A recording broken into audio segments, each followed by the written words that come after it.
Welcome to SEC Network Football presented by Allstate. Tuscaloosa, Alabama on a cold Saturday as the number 2 Crimson Tide welcomes the New Mexico State Aggies. Just a moment ago, Alyssa Lang with the head coach of the Crimson Tide, Nick Saban. Coach, you talked to us yesterday about playing more consistently. What does that look like for you today? Well, I think the players have to challenge themselves to, you got a faceless opponent. There's an identity that you want to create as a player that creates value for you. And, a lot of those things sort of make you a champion or don't make you a champion as a player. So it's not about who we're playing. It's about who you are as a player and how you want to go out and play.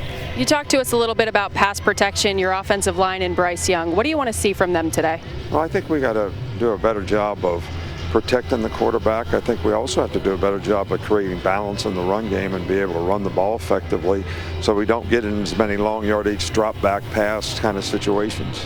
Thank you, Coach. All right, thank you. Thank you, Alyssa. With the College Football Hall of Famer Matt Stinchcomb, I'm Taylor Zarzer at field level. Specifically today, Stinch, I know you want to see that offensive line play better and protect those running backs. Yeah, there's been some reshuffling, so the pre-snap awareness of what it is that you want to do is important right now. You look at some of the pressures that they gave up a week ago versus LSU, the 4 sacks, the 2 quarterback hurries. They need to have an awareness of what it is they're supposed to do before they go about trying to execute it, especially when you've kind of reshuffled the pieces that you're using along that offensive front. Good news for Alabama today. They don't have to block Will Anderson. He's one of the best players in the country for the Crimson Tide. Leads the nation with tackles for loss. Yeah, just remarkable. Not just with sacks, right? The 10.5 sacks. What about the 21 tackles for loss? The fact that he strikes and plays the run game so well, he's a complete football player. 50 degrees here. It is warmed up. It was in the 30s this morning. Get to about 52, 53 by the middle of the afternoon. A little bit of wind. Not too much humidity. Okay, let's look to the keys to the game today, Stench. Brought to you by Barbecue Guys. Well, these are going to be Alabama-centric, and part of it's just a function of what they've seen here in the second half of the season and last week. Obviously run the football and clean up pass protection, something that Coach Saban talked about. But the other thing that he mentioned, this was going into the LSU game, is dial in the deep ball. They've hit big shots, there's no doubt. But to amplify that percentage, to have even greater success stretching the football downfield. The first 2 are kind of the garden variety things that you need to do. The third thing, though, that's that explosiveness that they want offensively. Crazy what this guy's done. 15 seasons in Tuscaloosa, now at 70 years young. He'd go ahead of Mack Brown with the most wins of any active college football coach with a victory today. That would be his 265th. New Mexico State will receive the kick. Jawan Price and Terrell Warner are back deep for Alabama, with Will Reichert putting his right foot into it. And it's a short kick, and it's fielded at the 11, and down goes Price. He was surprised by how short that kick went, and so New Mexico State will have to start inside their 15-yard line with Jonah Johnson, the quarterback, the junior from California, coming out to lead the Aggies, who have had a brutal year. 1-8 on the season, not in a conference. They will join Conference USA 2 years from now, but really have been a nomad throughout college football the last couple of years playing these types of games. They'll play Kentucky next week. Yeah, and you'd be hard-pressed to find a program that was more negatively impacted by COVID than New Mexico State. Weren't able to play football last season. A lot of transfers out. Take a look at where 31 is on the field on just about every play. He's shaded over to the left side after a pickup of 3 as they throw it out of the backfield to Price. Jalen Armour-Davis on the tackle. It's just the second meeting for New Mexico State and for Alabama. Tide beat them 62-10 2 years ago here at Bryant-Denny Stadium. Alabama's unbelievable at home. They've won 59 of their last 61 here. They have the best all-time winning percentage at 83%. Johnson will throw, wide open receiver, and that's Andre Bodison, who got lost in the secondary. It's a pickup of 16. Well, already, so you can see what New Mexico State is likely to do most of this game. Move the pocket, get the ball out quickly. Little play action fake and a half roll to his left. Sits right in front of the safety coming up and just beyond Malachi Moore. Lost in the coverage. That's a concern of Alabama that's had its moments in the secondary with big plays. Pickup of 16, Justice Powers on the sweep, doesn't get much. As 3 Bama defenders are in pursuit. Christian Harris on the tackle. We were talking about the Aggies, led by Doug Martin in his 9th season as the head coach. He took New Mexico State in 2017 to the Arizona Bowl. That was their first bowl bid in 57 years. But Stinch, to your point, since then, just 7-28. It's just so difficult to establish consistency, especially when your team outside of a conference environment. There's a pickup of 1 on the last play. The Aggies ahead to the 38. Johnson throws out of the backfield again, but it's dropped by Harity. And it'll be 3rd and 9. 3rd and 9 for the Aggies coming up. A lot of swing passes. Get the ball out quickly as a quarterback. It's going to be difficult to establish any type of run game. You look at Alabama defensively, dominant really versus the run. Haven't conceded more than 100 rushing yards since that Florida game until last week versus LSU, and they were just able to nudge north of the century mark. 3rd and long, a dangerous down, of course, versus this Crimson Tide defense. There's Anderson, watch out, he's down. He has more success than just about anybody in the game getting to the quarterback, and he was just about unblocked there. His 11th and a half sack on the season. We're watching him in pregame warmups, and it's the get off. He wins off his first step. That first step alone, and it's already over. There is no move, there is no chop or a swim or a spin, not necessary. His get off is remarkable, and he's able to do it out of that 2-point stance. He'll put his hand in the dirt as well, but that guy is a game-changing type talent. He has 18 and a half sacks in 22 college football games. It's crazy. JoJo Earl can't receive he's not able to field the punt, and they throw flags. Every official on the field made sure that they had a flag and they threw it.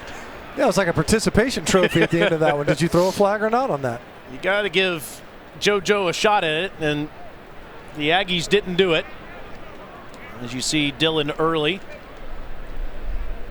Mark Curlis is today's referee.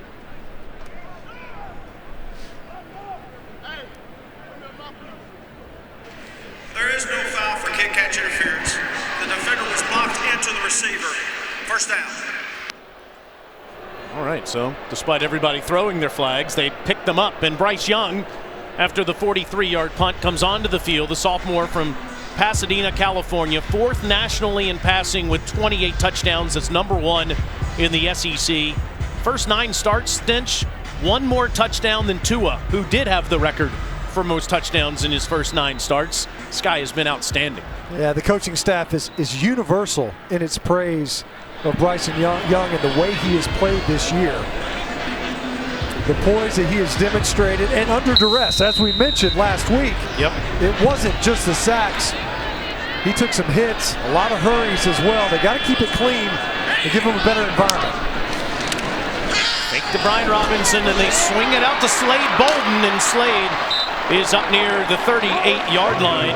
Tackled by DJ McCullough. It's a pickup of 13 for the junior from Louisiana. Let's see how much faster Bill O'Brien's offense goes today, Stinch. That was something he referenced yesterday in our meeting with him. Yeah, definitely going to be more intentional in their tempo today.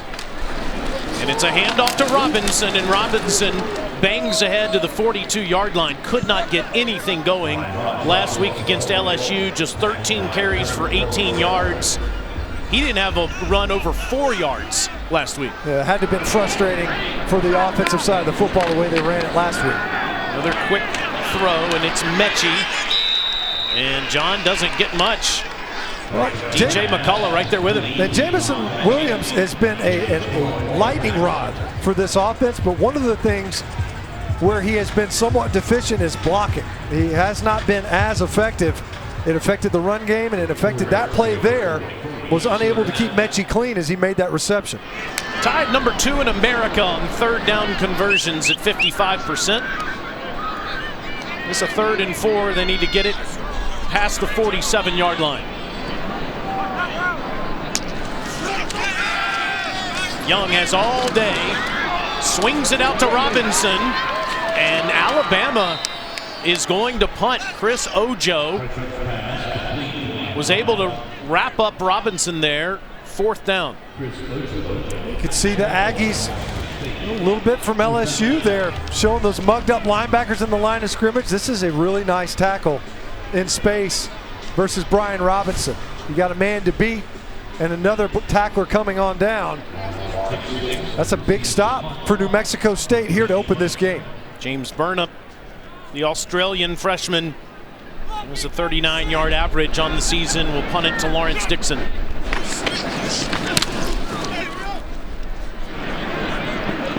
Dixon gets away from it as it bounces at the 16 and it dies at the 19-yard line.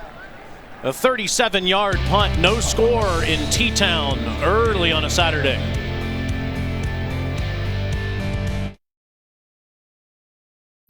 SEC Network Football is presented by Allstate. Save money like a champion with Allstate. And in part by Mercedes EQ. These guys won national championships. Coach Bryant, Coach Stallings back in 1992, and Nick Saban has set a new standard in all of college football that we wonder if anyone will ever reach with those national championships, 6 of which he's won with the Crimson Tide now, 1 at LSU.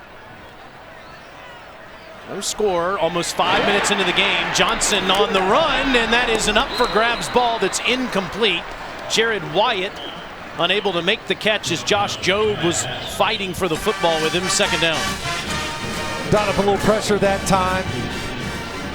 Able to get Jonah Johnson off of his spot. Nearly got a completion downfield. A good job by Jobe defending that pass and getting a breakup, getting between the receiver's hands and Jared Wyatt.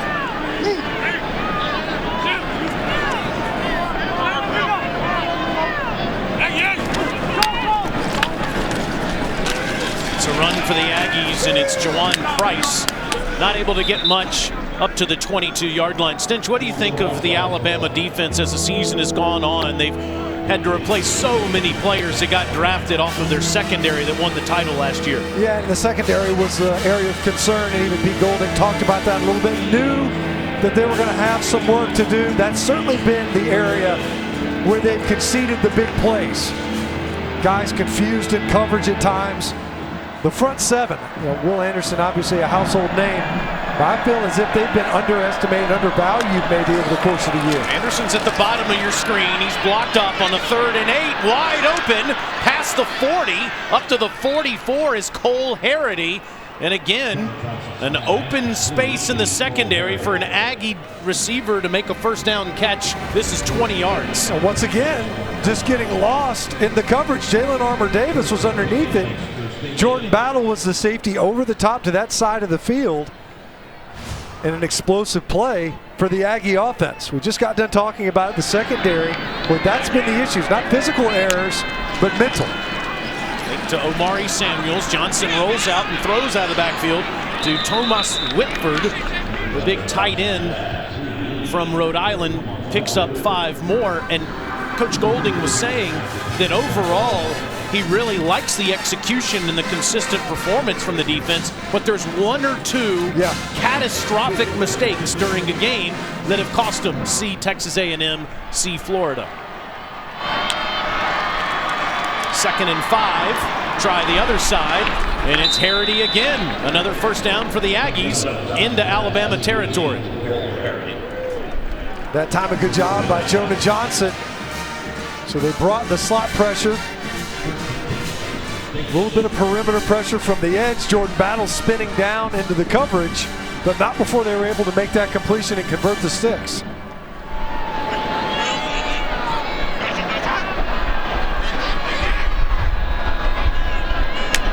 Alabama 43, Johnson, quick throw, and this one's dropped by Samuels. who had free space to run. It will be second down. Another thing that Coach Golding was talking about was leadership. He said he's seen more of it as the season has gone on. Certainly Will Anderson, with the way he plays as a leader. Christian Harris is turning into one. Henry To'oTo'o is not the most vocal of guys at Mike linebacker, but that's something that needs to develop if Alabama is going to have a chance to get back to the college football playoff at the end of the 2021 season. 2nd and 10 for the Aggies as the Tide fans had another sip of coffee and they're awake suddenly. And right at the line of scrimmage, it's Byron Young lassoing Price, but a flag comes in. At first, the way he kind of spun around, it looked almost like, typically you'd see that with a face mask. I think he got his horse collar. Personal foul, face mask, number 47 defense. 15-yard penalty from the previous spot. Automatic first down. Watch him just kind of reach out and grab him, and I don't know. I didn't see his head spin around at all. I don't think he got his face mask. He didn't. No. He got the front of his jersey and just kind of spun him around. That's a miss, because it looked like he got the face mask. I didn't see his hand make contact with the face mask at all. It's the second straight week Alabama's gotten a flag for something they didn't do. Jordan Battle got a horse collar penalty against LSU last week. Now suddenly the Aggies inside the 30, and this is swung out to P.J. Johnson, and that was destined to fail as Malachi Moore came up to make the tackle. It's a loss, second down. Nice trigger that time by Malachi Moore. Quick diagnosis, playing off, a lot of grass to cover. He triggers quickly and is there as the ball arrives. You hear that stick.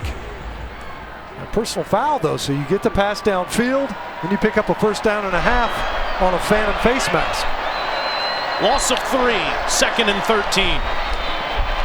Johnson's in trouble, gets out of there, takes off, and he's down near the 26-yard line where To'oTo'o was waiting for him. It'll be 3rd down.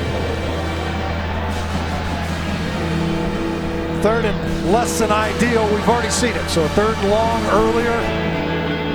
New Mexico State incapable of holding up in protection. Will Anderson being the culprit.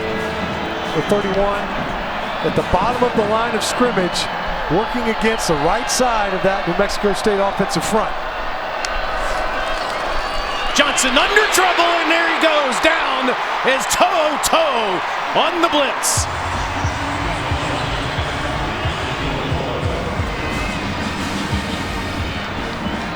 So drawing your attention to the bottom of the screen, the bottom of the line of scrimmage to Will Anderson Jr. But you can't forget about the top of the screen. And Henry To'oTo'o comes clean off the edge. You had it protecting back to that side, a bust in the protection, because they had the numbers to pick up that side of the pressure. They didn't. Talk about a catastrophic play. It could have been a sack, strip, fumble. Well, this is a 50-yard attempt for Ethan Alberson. It would be a career long, and it's right down the heart. The sophomore from San Diego puts the Aggies on the board first with 5:35 to go in the first quarter. So New Mexico State coming in here, had a game plan. They didn't seem too intimidated offensively. The defense got a stop. The offense is able to capitalize. They got a big play, got a little help with a personal foul, and the Aggies up early versus number 2 Alabama.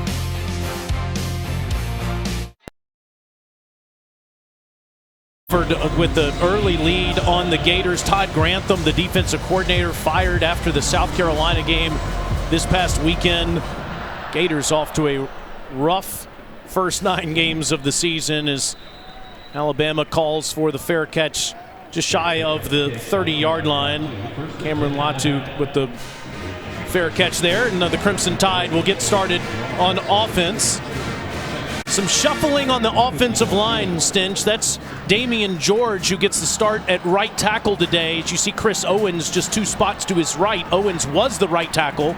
He's now the center after Darian Dalcourt hurt his ankle in that LSU game last week. And a new face there in their left guard as well with Javion Cohen. An injury to his wrist, forcing Tommy Brown into the starting spot.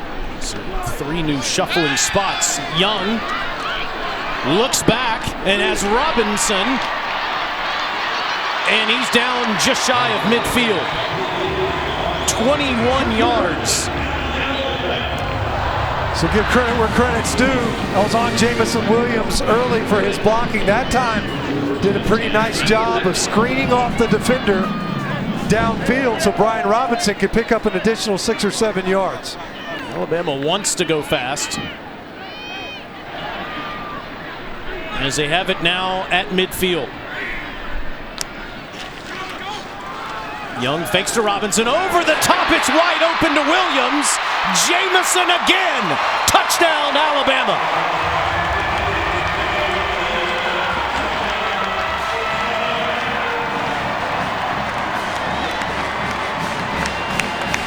He had a 58-yarder last week against LSU, a 94-yarder against Miami to start the season, 81 against Southern Miss. That's for 50. It's a deep ball threat. What'd you say? Had 7 coming into this game, 6 of them for score, something like that. So we'll just glom on another one, number 8. That's something that Coach Saban wanted to see more of out of his offense. RPO look that time. Makes it easier on the front, easier on the quarterback. Will Reichard makes it 7-3, and Alabama back on track on offense. The junior from St. Louis, Missouri, by way of Ohio State, feels at home in T-Town. What a season for Jamison Williams and the Crimson Tide, up early in Tuscaloosa.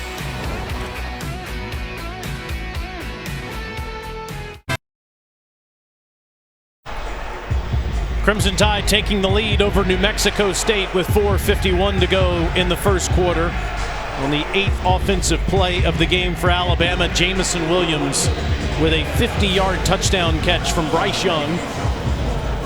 For Nick Saban in his quick strike offense, wants to see them go faster today and use more RPOs and play action. Check those boxes so far. Tell us about this RPO that led to a touchdown, Stinch. Well, you know, it gives a great influence on the defense. So watch the safety check up. And Jamison Williams, who's exchanged right at the line of scrimmage by the corner, he's expecting to have some type of help in the back end. A lot of eyes in that offensive backfield. So defensive coach, they talk about eye violations.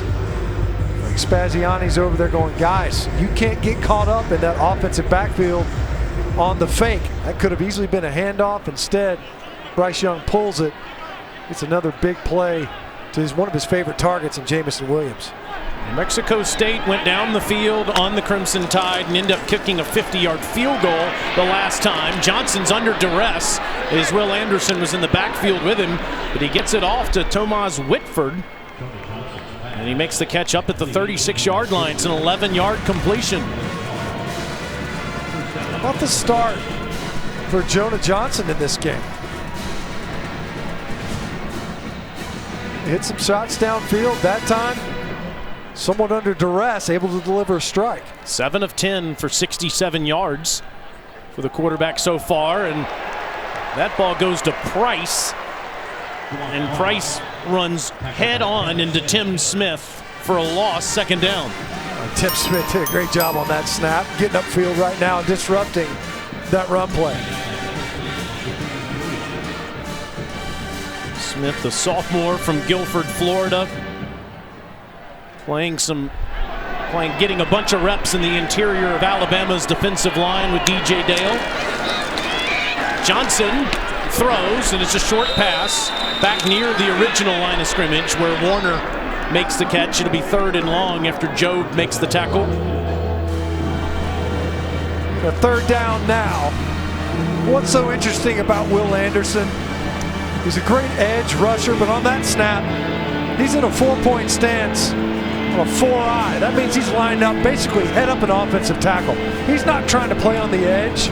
He's a guy that's just going to try to shock you and play the run. You got to be physical to do that. Now he gets to do something he does really well, which is rush the passer. Here he comes around the edge, and it's thrown out complete for nothing. As Price makes the catch, but Moore is right there in coverage. 4th down for New Mexico State. And what's interesting about what you're saying about Will Anderson is Pete Golding said if we ask him to do that, or we ask him to drop back and play the linebacker position or more of a rover on the field, he's excited to do whatever we ask him to.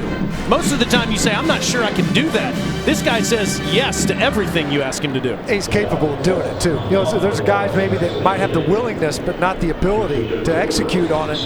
But you're asking a guy who's about 250 pounds to line up, head up an offensive tackle and play right down the middle of him. Carlson with another punt. This is a beauty. JoJo Earl fields it at the 14-yard line, and he's wrapped up right there. It is a 49-yard punt. Wow.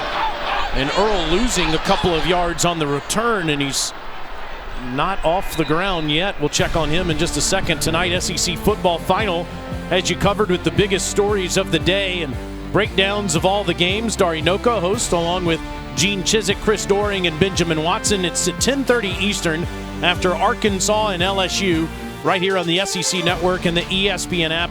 One app, one tap. Let's check on JoJo Earl, the freshman from Texas.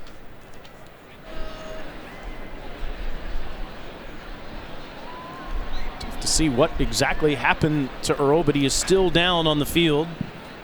Working on his lower left leg, it looks like. I don't know if when he spun or when he kind of got spun down there, caused him to tweak something. He's kicking that right leg in pain, though, for sure. They're working on the left side. Dylan Zolezi is the one that hit him for New Mexico State. JoJo's one of those true freshmen that Alabama wants to depend on in the future. He's not putting any pressure on that right leg.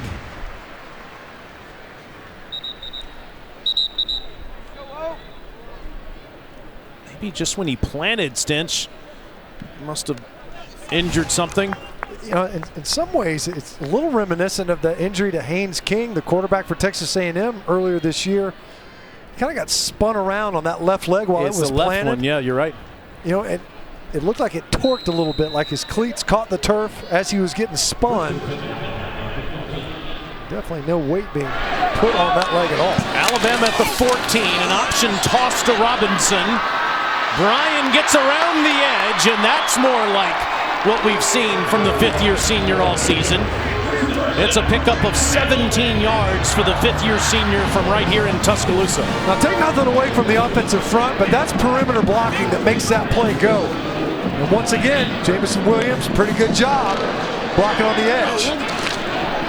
Trayshawn Holden, he coughed up the ball. Here come the Aggies down at the 20-yard line. Is picking it up off the ground is DJ McCullough. That ball looked like it popped out.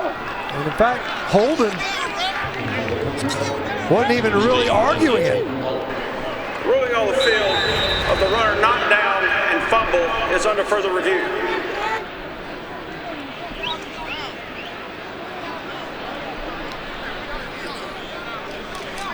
You know, he had his left hand down, which you can have that left hand down and still be an active ball carrier. It did not look like his left knee made contact, like he was on top of the defender. It looks like this is the look.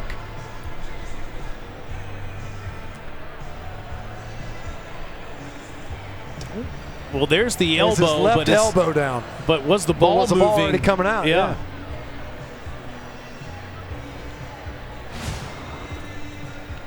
Tough to overturn that, but that's for the sophomore from Florida, ruled a fumble on the field and would give New Mexico State the ball at the Alabama 20. Good job by Chris Ojo coming up there. Is that elbow down before the ball starts to come out? That ball, his elbow clearly down right there. Now, is the ball coming out?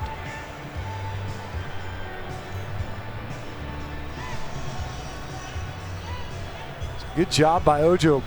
It looks like his right knee bounced that ball out. After further review, the runner's elbow was down with the ball firmly in his possession.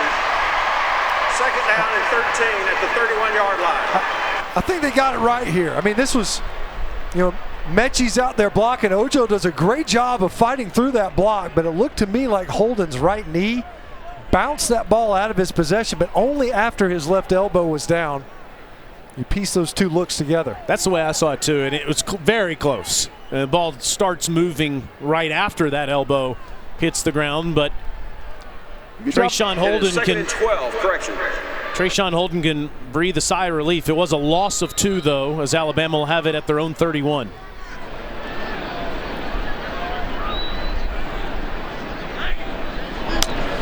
Young in an empty backfield.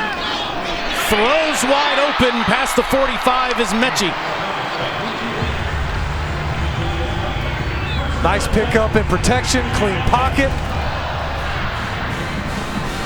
Young's able to hit one of his favorite targets in Mechie.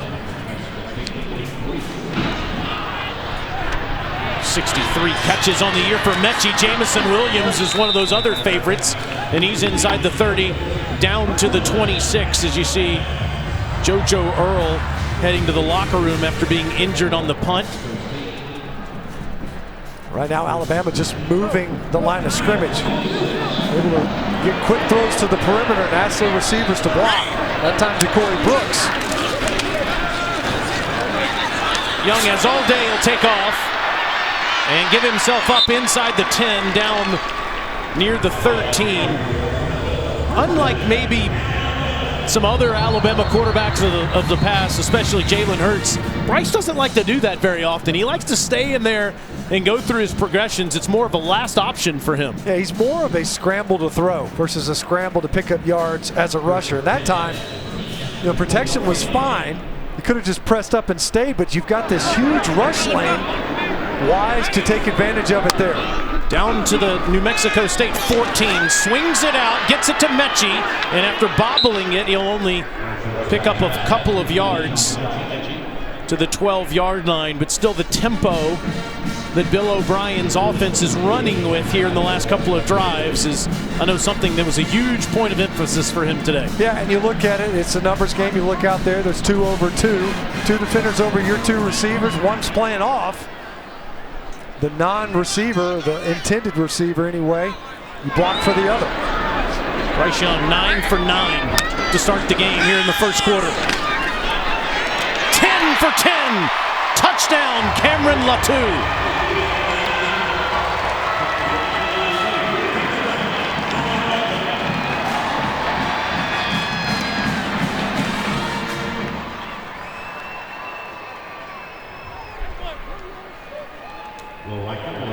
Latu with his 6th touchdown catch of the season. Only 15 catches on the year, 6 of them for touchdowns. And Reichard makes it 14-3. It could have been a big fumble and given New Mexico State the ball at the Alabama 20-yard line. Instead, it's a 7-play drive for 86 yards in just over 2 minutes that culminates with that Young to Latu touchdown. Alabama, they'll air it out in the red zone more than they typically have in the past, more than half, as you see Cooper Holder over there going, man, thank goodness there's enough time. And Latu, that's a big target, 6'5", 250 pounds. A guy that has had a few issues with some drops, but they love his skill set and what he brings to this offense. The red zone completion for Bryce Young. It's something that they do more than half of the time. They get in that scoring position inside the 20. 53% of it is going to be in the air, and that time converts for a touchdown throw. New Mexico State at the 25-yard line. Let's get another studio update from our friend Dari Noko. All right, how about a couple of updates? Starting with Florida and Samford again, 7-7 game. Look at Samford. Liam Welch to the uncovered Michael Weiss. It's an attempted tackle. 14 all. Florida did just go down and tie the game. Big news here, guys. Nolan McCord, successful field goal for Mississippi State. They're down 7-3. No word on if Mike Leach will still hold tryouts. I was wondering if you were going to announce someone that was just a simple student in Stark Vegas that was attempting field goals over on the other side of this state today. Up to the 25-yard line is as Young makes the tackle. Mike was dead serious, too, after that game against Arkansas, after all those missed field goals. They're looking for kickers over at Mississippi State.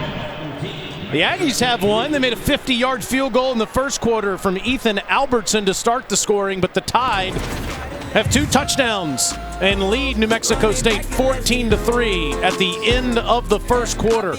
Crimson Tide looking to improve to 9-1 on the season and hold on to that number 2 ranking in the college football playoff.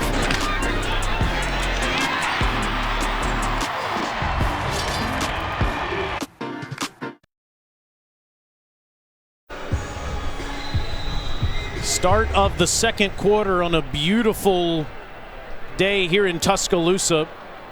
Temperatures in the low 50s for the Tide and the Aggies. Aggies down 14-3. Jonah Johnson throws a moon ball, and it's incomplete. Into double coverage, he was looking for Justice Powers, and Jordan battled with him. Third down. Johnson took a shot from Will Anderson, but not before he was able to get this punt off, because that ball bounced off the solar system, came back down. Jordan battled more than enough time to get back underneath it. However, Justice Powers had his hands on it, had a chance to come down with it. Well, that throw had hang time. Jonah's in trouble, and he goes down at the 26-yard line after a pickup of 1 as Christian Harris ran right with him to force this fourth down. Harris really stepped up in recent weeks, made an outstanding open field tackle near the goal line against LSU last week to preserve that victory. That was too close for comfort last week for the Tide. Yeah, they weren't pleased with it, that's for sure. I guess it depends on your perspective, right? LSU sitting there going, hey, how about us in a lame duck season? Ends up being a 1-possession win for the Tide, a hard-fought one. Slade Bolden is back, but it's blocked. Alabama gets it, and off the carom, here comes the Tide inside the 20. Jalen Moody is tackled at the 5.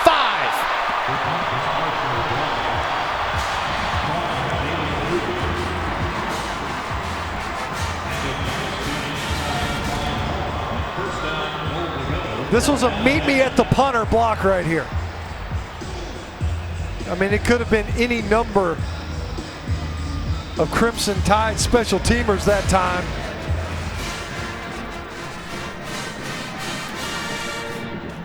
Well played in the air to take it back in. I don't know which one of the Alabama members of the punt block team got that ball. Setting up shop inside the 5. Brian Robinson down to the 4. Nick Jackalone on the tackle. It looked like to me, Stinch, Christian Leary was the first one that put his hand on it, and he's getting congratulations on the bench right now. And now Robinson straight ahead, just short. The 3rd and goal. Flag down. Old Chippy out there on the edge. Could be a substitution penalty here.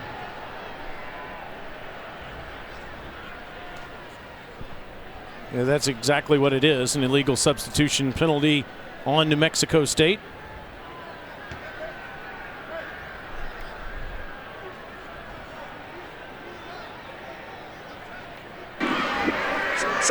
concentration infraction, 12 players on the field on the defense. The penalties decline. Result of the play is third down. Instead of taking second and goal from the just outside the 2, Coach Saban elects to decline the penalty and see if the offensive line can move some earth in front of Brian Robinson.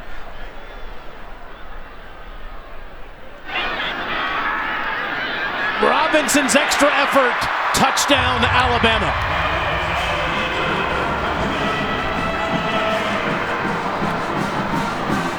A true freshman, Robbie Oots, came in there and lined up at fullback to help move some people in front of Robinson, but that 225-pound frame from Brian is the reason for the touchdown. And after a 3-0 New Mexico State lead, it's been all Crimson Tide since. Will Reichard makes it 21-3 with 13:15 to go in the second quarter. Blocked punt by Christian Leary. It was picked up by Jalen Moody, gave Alabama the ball at the 5. Brian Robinson did the rest. Touchdown, Alabama.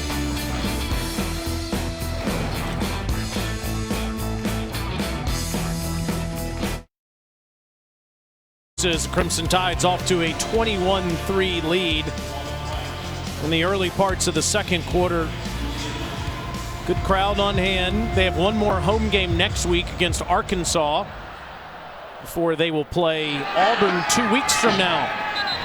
New Mexico State will get it at the 25. All yours, Dari. What's happening in the other games? Well, guys, if we've heard it once, we've heard it 1,000 times. Samford's offense is electric. It has been so far at the Swamp, guys.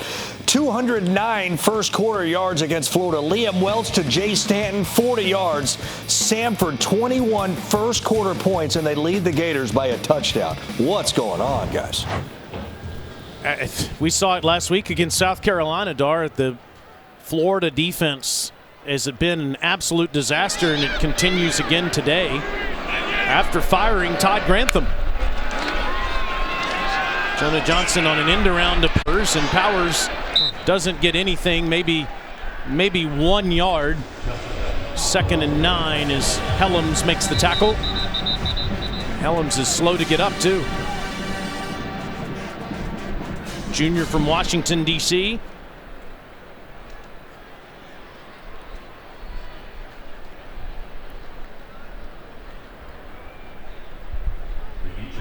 Coach Saban would tell you, obviously, you want to win the game, you want to play to a high standard, but maybe just as important, Stinch, is coming out of a game like this healthy. No doubt. It's a concerning injury if, in fact, it's something that will persist.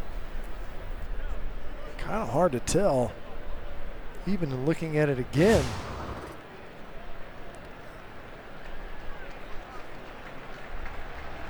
Marco Helms coming off.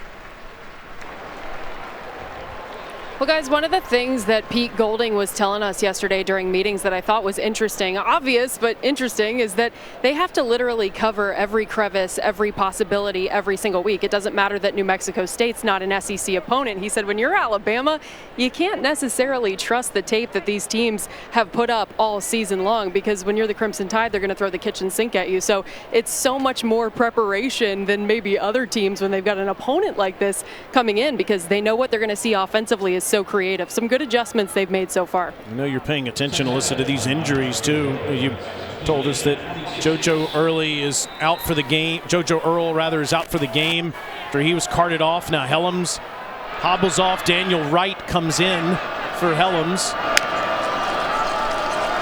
And the 2nd and 9, and Johnson throws underneath. Dropped by Harity with Toto running with him. 3rd down. And a 3rd and long.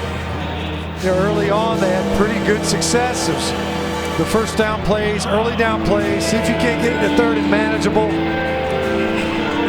Every team in the country would have concern with getting into a 3rd and obvious situation versus this defense, and the way that it can bend the edge at the bottom of the line of scrimmage with number 31.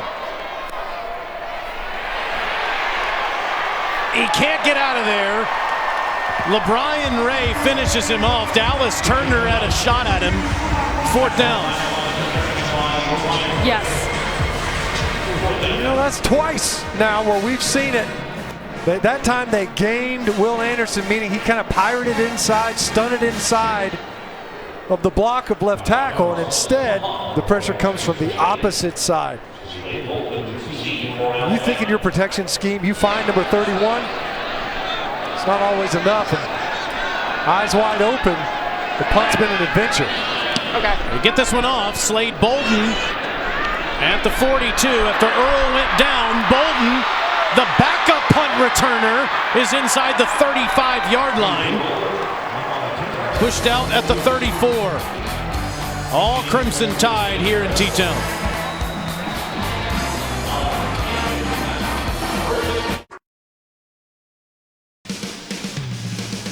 It is time to eat like a champion.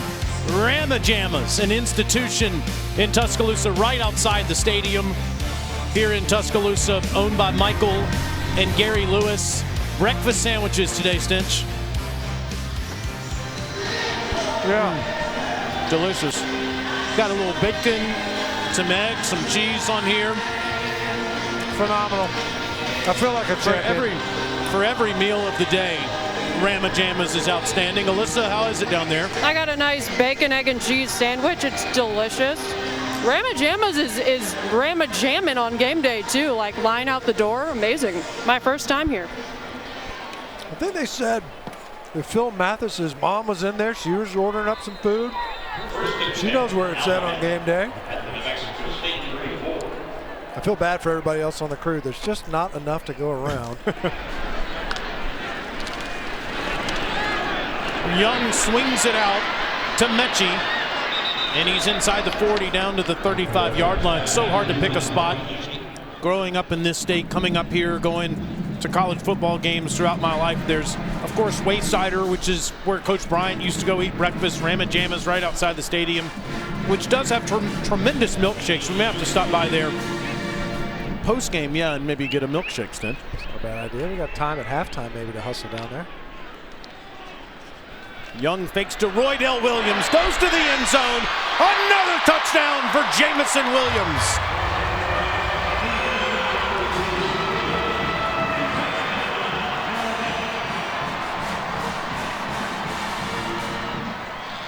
A 32-yarder for the junior, and I've always dreamed of making a touchdown call with a mouthful of bacon, egg, and cheese. Yeah, no, who didn't grow up doing it that way?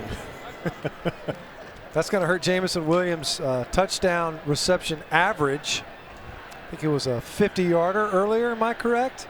Yes. So, yeah, this is going to bring it way down. He had a 58-yarder last week. We have a last-second substitution as Damian George gets onto the field. 28-3 tied. How about this start for Bryce Young, Stinch? 12 for 12, 175 yards and 3 touchdowns. Pretty sporty. Off play action all the way. Something that Coach Saban said he wanted to see more of. Still got popped a little bit at the end of it. Jamison Williams literally waiting on this football in the end zone. Once again, New Mexico State, eyes in that backfield. They check up. Receivers getting behind him. Young hanging in there. Didn't get a shot that time. Not like he did last week. You can see celebrate these guys up front. We talked about it. A reconfigured offensive line. Saw there Chris Owens was forced into service back into center. Finished last year at center, but has been playing at right tackle. It's not an easy thing to do. You know, the field, the responsibilities are totally different. Let's go, time! And you could tell that last week. And I think it definitely impacted Alabama's offensive performance. Having Owens slide in there weren't always clean from an assignment standpoint. I don't know that they identified the defenses accurately. Was able to practice there all week, and I think it's shown so far. New Mexico State will start at the 25. Let's get another studio update from Dari Noko. Look, guys, what's happening at the Swamp is keeping us awfully busy right now. Just after that third Samford touchdown, Emory Jones on the keeper. He takes it in. Both teams right at around 200 yards of offense. There is no defense right now at the Swamp. 21-all is the score. What do you make of that, Stinch? What the Gators have gone through defensively this season, and especially the last couple weeks? Yeah, it's been a kind of a slow burn, and obviously you make the transition to coordinator. More than concerning, this type of performance. Kudos to Samford, Chris Hatchard. Chris Hatchard can dial up some offensive plays. We've seen him step into this conference before and give teams all they want. Mississippi State, a couple years ago under Dan Mullen, got more than they wanted from Samford. Dan Mullen's Gators, maybe their best performance of the year was a loss to Alabama in the Swamp, 31-29, but it has been down. They have headed south since then, especially on the defensive side. It's a first down catch made by Terrell Warner in front of Jalen Armour-Davis up to the 39-yard line. Nice play from Jonah Johnson. Standing in there with two defenders bearing down on him. And once again, able to deliver the ball well. See that? Once again, pressure. Jonah Johnson, to me, he's done a good job facing it down. They got the ball out quicker to open up this game. Moved the pocket some. That time, showing courage, looking right down the gun barrel. Johnson steps into the throw, lofts it out there, and it's almost picked off. That was Daniel Wright who had his hands on it. Second down. Wright's in the game, of course, for DeMarco Helms, who just got hurt on the last possession. That was like a YMCA throw. It's just kind of a community ball. Who wants it? Three Alabama defenders around it. Shocked that nobody came up with that catch, including an Aggie.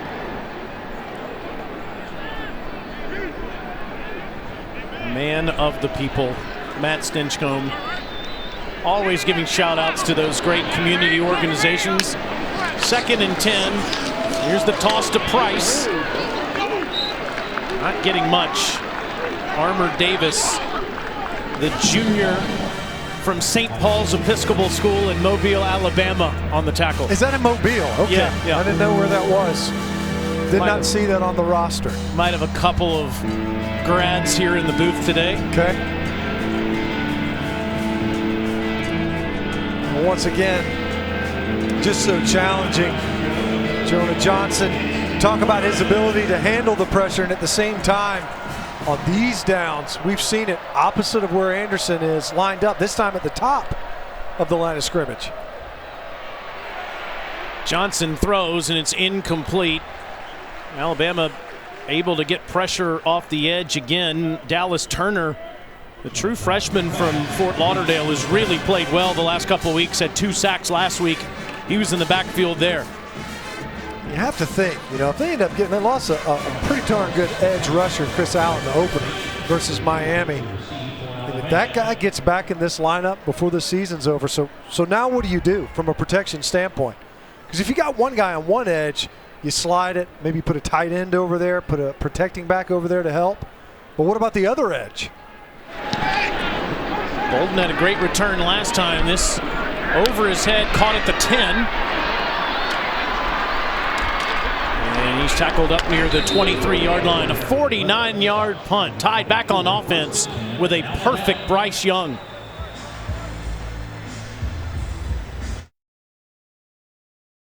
Next, South Carolina squares off against Missouri, and at 7:30 Eastern, number 25 Arkansas takes on LSU in our SEC Saturday night matchup. Both are also available on the ESPN app. One app, one tap.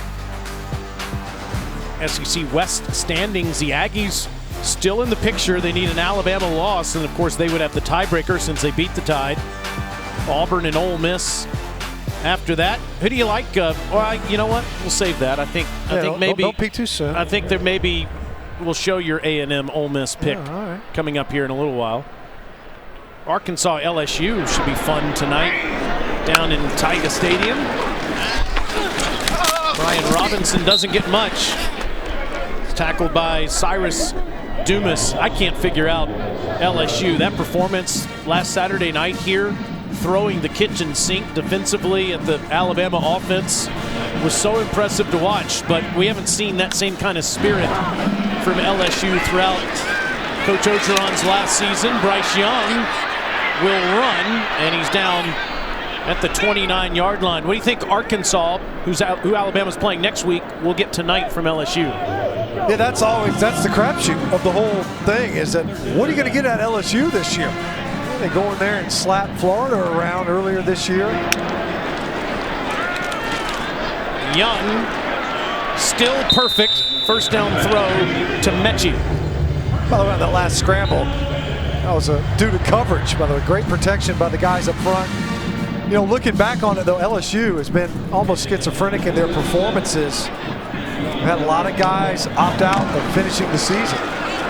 Robinson finds a hole around the left side. Watch out! Brian Robinson to the house. 63 yards from the man from Hillcrest High School right here in Tuscaloosa.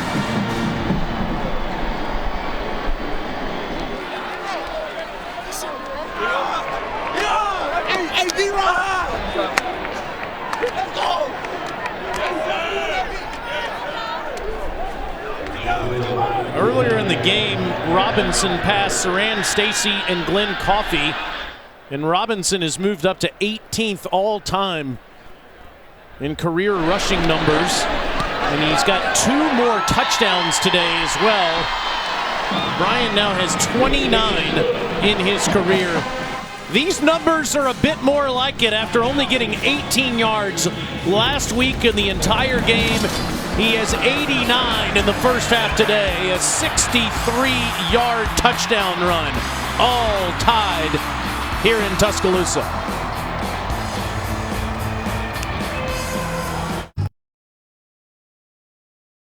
During Chiswick Watson, we will show you what's going on as it impacts the playoff picture around the country. Florida in a world of trouble. What do you think of Alabama to this point? I'm just watching now to this point to see when Bryce Young throws his first incompletion. I don't think that's going to happen. No. This run game for Alabama has been light years better than last year. So defense, 5 tackles for loss. Is that good? I'm glad you noticed that. I think it is, guys. We'll see you shortly. Well done, Chiz. Always showing love to the defensive guys, but you guys said Bryce Young perfect so far. 13 of 13. Brian Robinson with the long 63-yard touchdown run just a moment ago. It's Saturday, which means it's time to represent your school. Show us how big you're going today. Submit your best fan video this weekend to hashtag #ShowYourSaturday, and you might just get your 15 seconds of fan fame. Good crowd on hand in Tuscaloosa. Be packed next Saturday when Alabama plays number 25 Arkansas here at home. And they've got Auburn on the other side of the state 2 weeks from today. 35-3 tied. And the underneath pass is dropped. They're calling it a fumble. Terrell Warner had it for a moment, coughed it up. And it's marked down at the 22-yard line. Running on the field was a catch, fumble, recovered by Alabama, first down.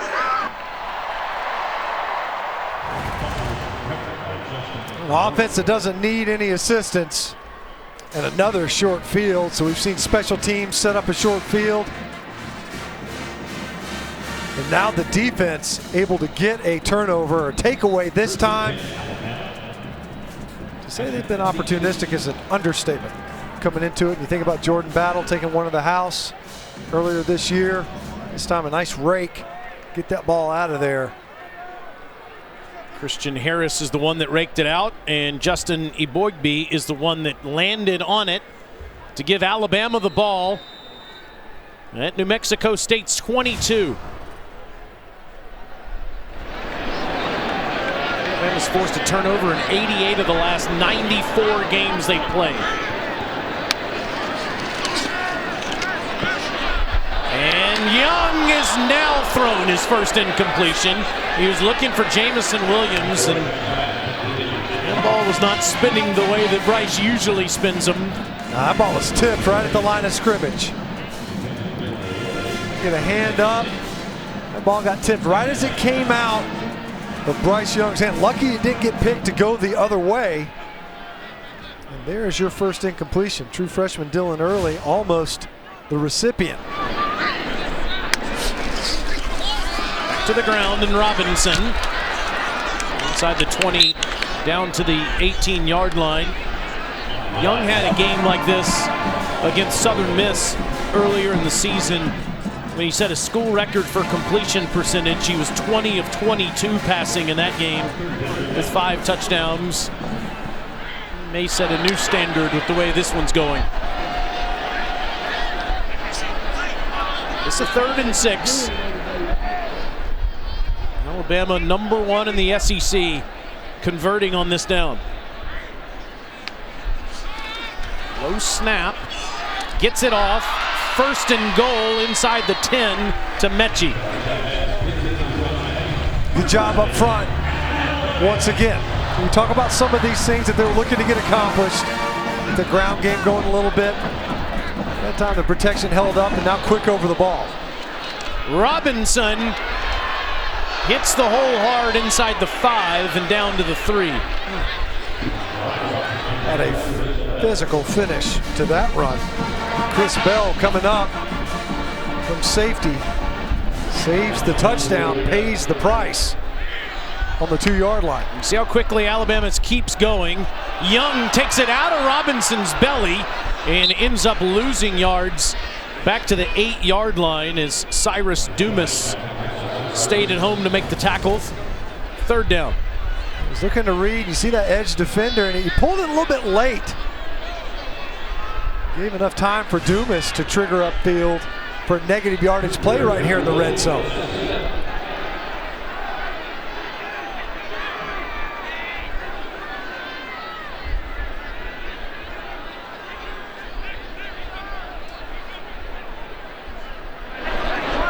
With this long cadence, and he snaps it with 1 on the play clock. Another low snap. End zone, too easy. Jamison Williams has 3.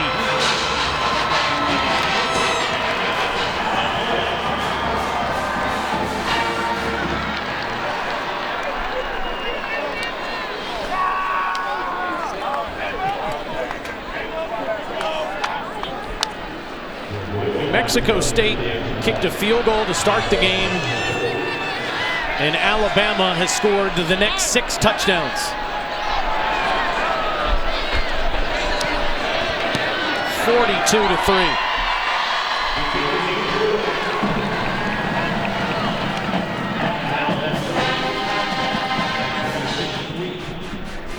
Run the ball a couple of times here in the red zone, go back to the air to get that touchdown. Maybe the most impressive part of this play was fielding the snap low and away.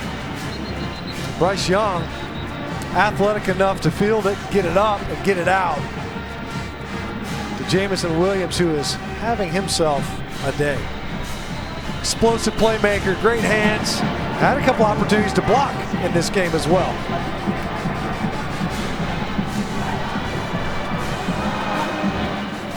Wherever fun happens, Academy Sports and Outdoors is there.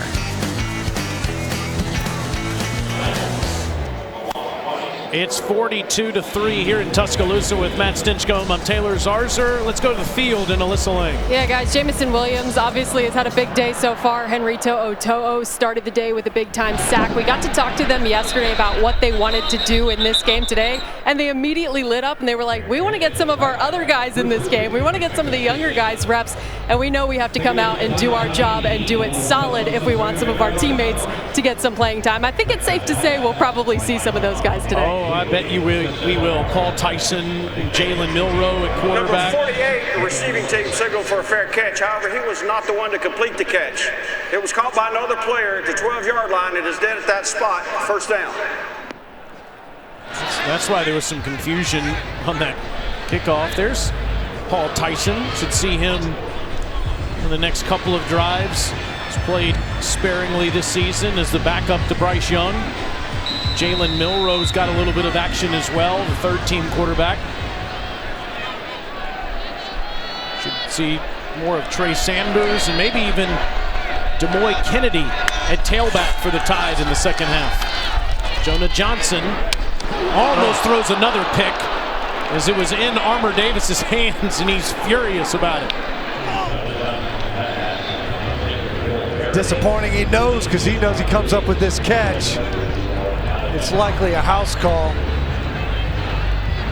Instead, that's a couple of picks really in this game. Crimson Tide secondary could have come up with, bouncing off their hands.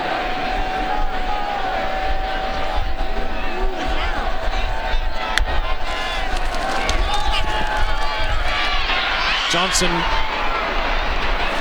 first down run out of bounds near the 25. Good decision there. Obvious one at that. Nowhere to go with this football. Johnson able to leak out. It kept him on the run. Whether it's intentional or otherwise, they've been kept him moving, and when he has stayed on his spot numerous times where he's hit as he's thrown.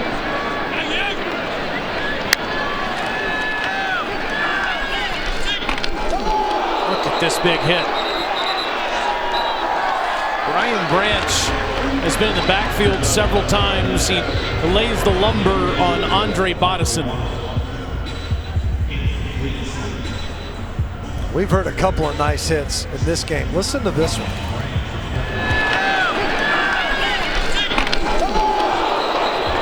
Sideline liked it. Crowd did too. It's impressive to see those open field hits now that you can't ever use your helmet and lead with your head. Now you've been trained to make those hits in a different way, and Branch did it perfectly there. Whitford has no place to go. Now third down. It's kind of been a big transition, right, in the last 10 years in college football with how you make a big open field hit on the guy with the football. Yeah, I think guys have done a good job of adjusting to it. I mean, we still see it every once in a while. Flag will come out. But by and large, guys have been smarter about it. Half of that rule, the targeting rule, is to protect the hitter as much as it is whoever's on the receiving end of these shots.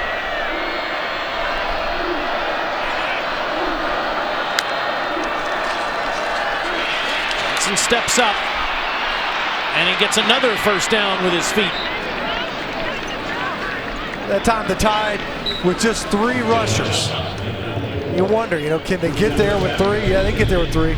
Probably get there with 1, as long as one of them's number 31. That time, Will Anderson shortens the edge, forces Jonah Johnson up in that pocket, but once again, showing some nice scrambling ability to convert the sticks.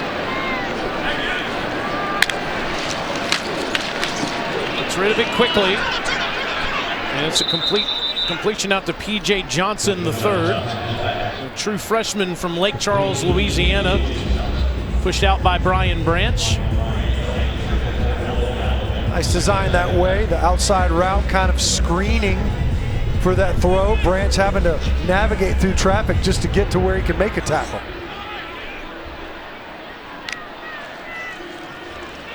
On the handoff, Price doesn't get much.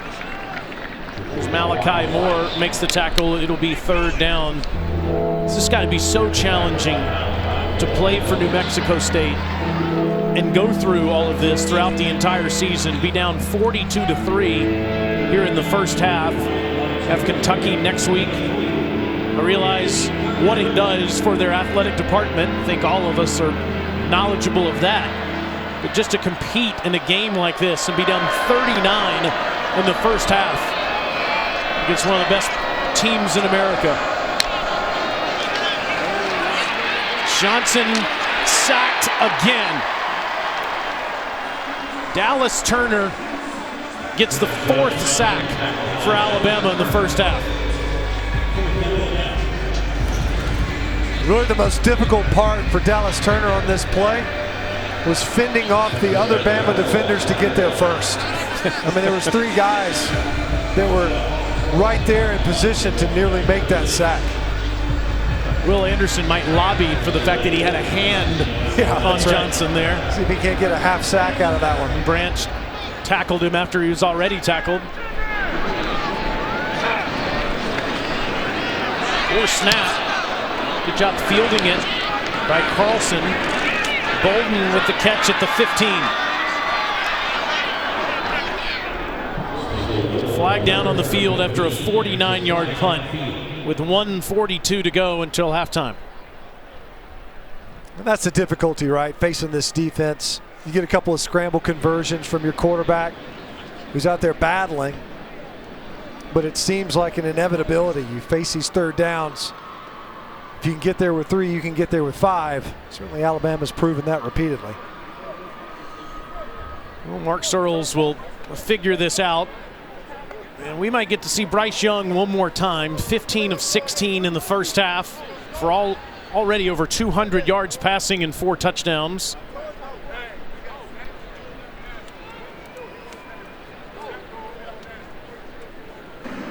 There is no foul for any illegal block in the back. However, during the kick, holding number 5 receiving team. Penalties half the distance to the goal from the end of the kick and a first down. Coming up at halftime, you can watch the live performance of Alabama's $1 Million Band on SEC Network Plus. Start streaming now on the ESPN app. Football program doesn't take a back seat to anybody, and neither does the band. Our friend Russ Moore, who's been our spotter and statistician for several years, he was in the band. You saw some pictures of our man, Mr. Moore, earlier today performing back in the $1 Million Band back in the early 90s. You could tell, brilliant saxophonist. Is that the right term? Kenny G, stand aside. It really was impressive, man. So is Bryce Young. 13 consecutive to start the game was a record for him. Then he had to drop just a moment ago as Roydell Williams runs straight ahead up to the 19-yard line here in the waning moments of the first half. Got an injured player down. JoJo Earl and DeMarco Hellams already banged up in the game.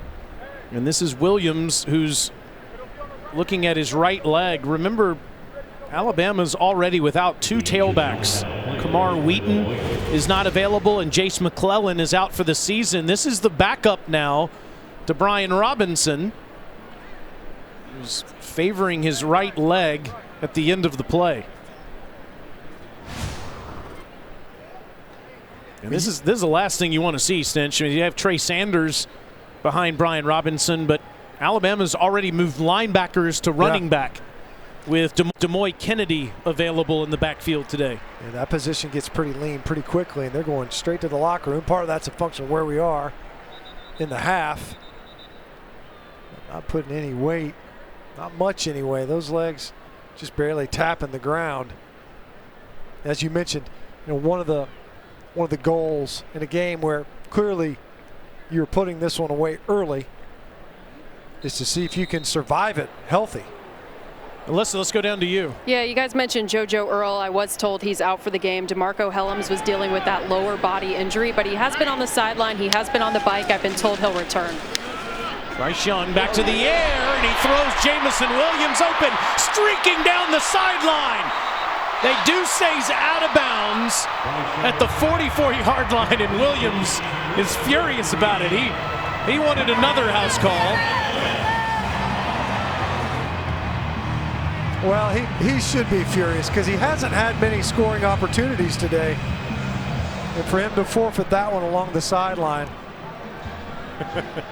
if only he could be more explosive in the passing game. He's like, hey, man, you're hurting my stats. And he did. Yeah, he stepped out. 37-yard completion. Boy, he was fun to talk to yesterday. He was, yeah. Young goes back to him again inside the 30. Down at the 29-yard line. He mentioned Holman Wiggins, the wide receivers coach, playing a huge role in his decision ultimately to transfer from Ohio State to come here to Tuscaloosa.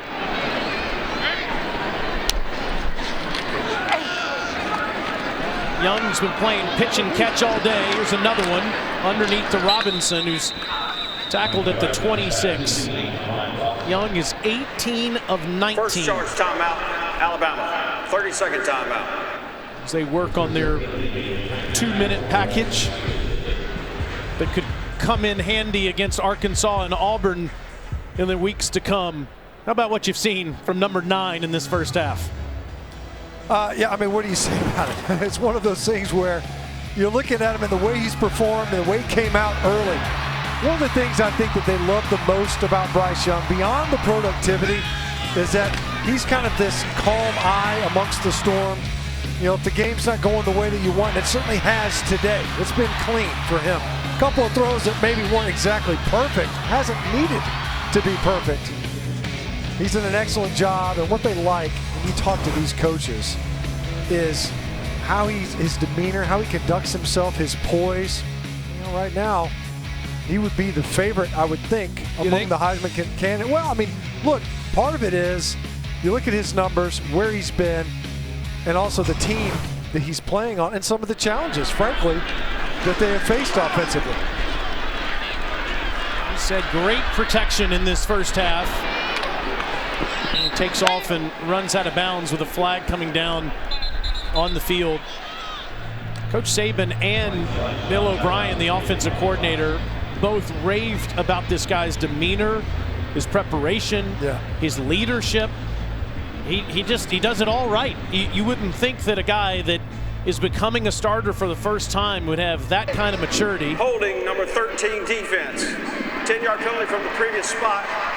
Results in a first down. But like we were saying, Bill O'Brien said, as he made this huge transition, which he said was huge for him, he's got a quarterback that is just so natural and mature in every way. Yeah, I mean, he spoke glowingly of Bryce Young. I mean, to the point where you think about the quarterbacks that Bill O'Brien has coached, he said, this guy's one of the best quarterbacks I've been around.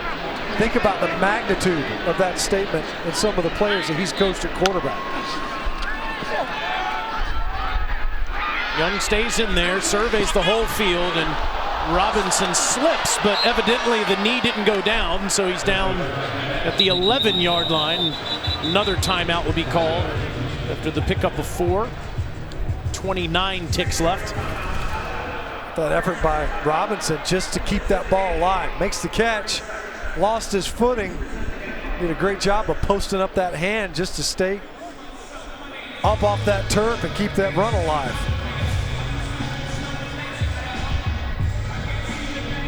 Talk about Jamison Williams. He's had a day. What about Robinson? You know, obviously, very difficult sledding to say the least. Last week, they got the ball out on the perimeter. He's participated in the passing game as well. Physical run down there on the goal line. Bring your own block. We can't block all of them. He didn't need them. And then, of course, show him your taillights. A little bit of speed down the sideline. Runs away from the Aggie defense. Number 4 putting together a strong performance. Don't know how much more we'll see of him in this game, but he's made the most of it. Last week, the Tide, when you net it out, averaged 0.2 yards an attempt. Saw Robinson there. He's averaging 11 yards a touch after that big long run. Alabama with just 1 timeout left. Robinson's wide open out of the backfield, and he's tackled right near the first down marker. Showing those hands off today a little bit is Brian Robinson. Started the game out that way. And a guy that, you know, we just saw Roydell Williams going in. You wonder how much of Brian Robinson we would have seen on this series if Roydell didn't go down early in this series. First and goal for Bama. 40, oh, he dropped it right in the breadbasket of Jaleel Billingsley. Junior from Chicago.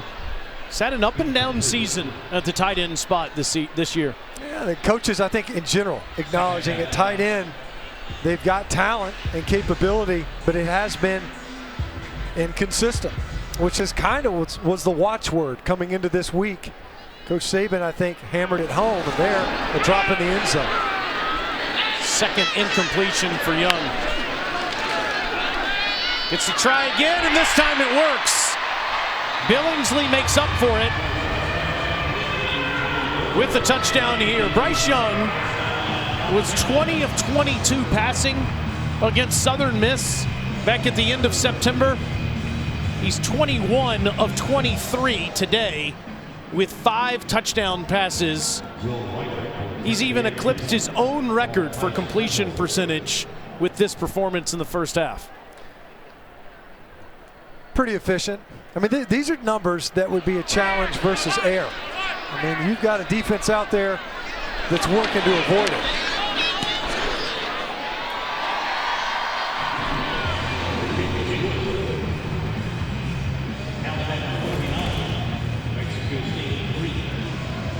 A guy that just looks like he's in total command of what it is that he wants to do, even when things break down. And I love the fact that they go right back to Billingsley.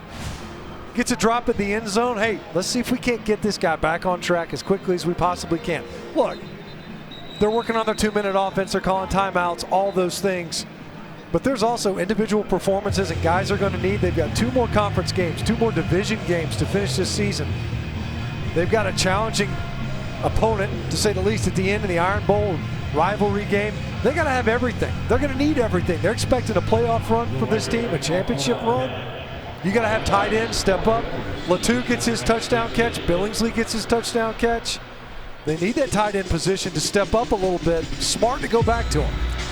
And Nick Saban has set the most remarkable standard, to the point where when you're 9-1 on the season stench, or I guess 8-1 going into this game, but 9-1 once it's over, it doesn't feel as much like maybe a 9-1 usually would when you're ranked number 2 in the country.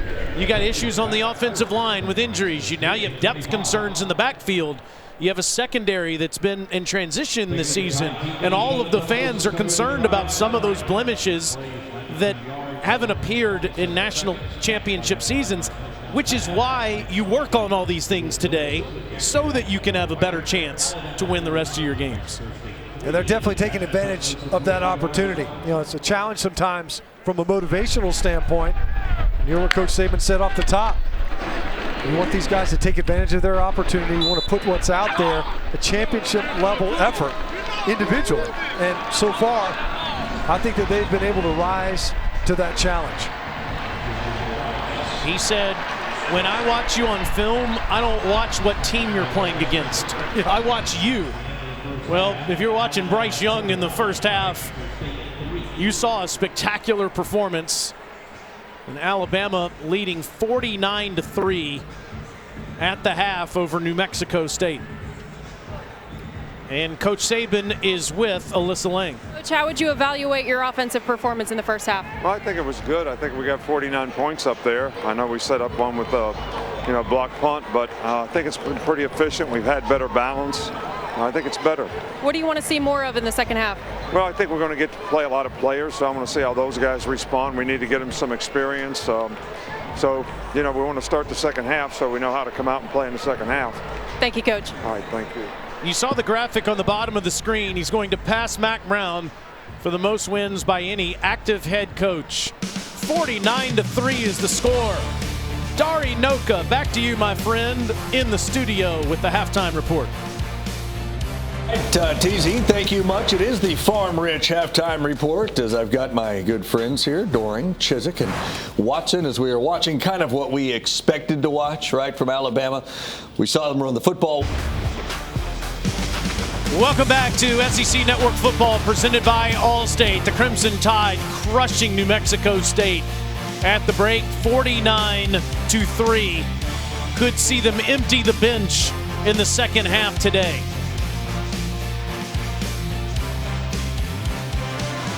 With Matt Stinchcomb, I'm Taylor Zarza. Alyssa Lang is on that field, and we saw the Crimson Tide destroy New Mexico State in every phase. Yeah, I mean, you can see offensively and the type of first half that Bryce Young has had, really, really impressive, really building off of what was a lackluster performance a week ago, and I think they've answered a lot of questions so far. Let's take a look at the bold move brought to you by Velveeta. Yeah, a lot of conversation around the offense, and there's 49 points on the board. I get it, but what about defensively? Will Anderson, once again, just wreaking havoc in offensive backfields. hasn't just been him. Fellow defensive players, they're coming up making big plays, game-changing type plays. Nearly a strip fumble on a sack from Henry To'oTo'o off the edge. They've had other guys stepping up, of course, as well. It hasn't just been Will Anderson. You think about Dallas Turner, the true freshman. He's gotten in there a couple of times. They've given short fields to an offense that does not need them, but has certainly capitalized off of them. Incredible numbers for Nick Saban's defense. Got a block punt in special teams. Jamison Williams and Bryce Young were playing toss in the first half. Bolden gets it at the 7, and he's down at the 22-yard line. Should see some new faces for the Crimson Tide in the second half on offense.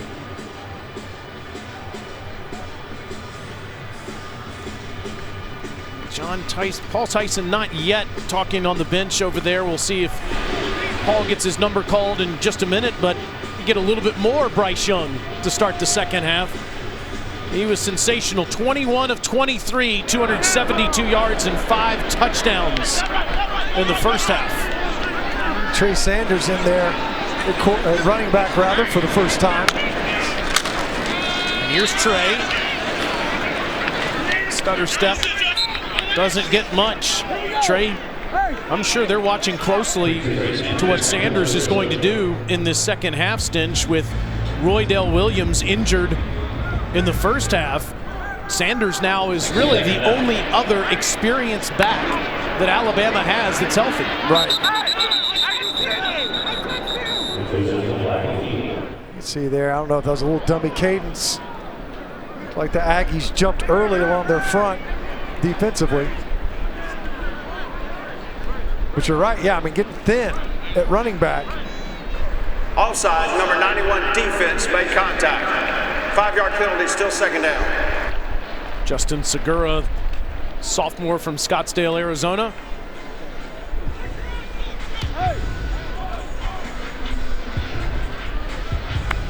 So Young trying to pad what are already some record-breaking stats.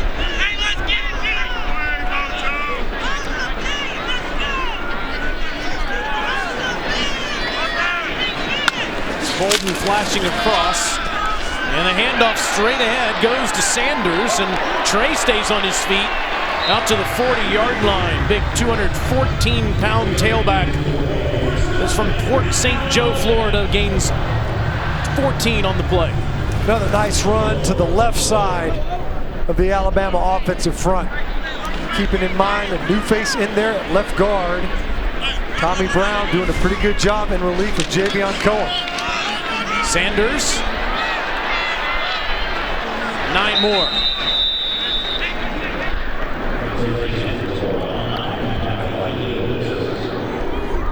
Think of Alabama running the football in the last handful of years, and you think of Damian Harris and Bo Scarborough and Najee Harris and Brian Robinson in his 5th season.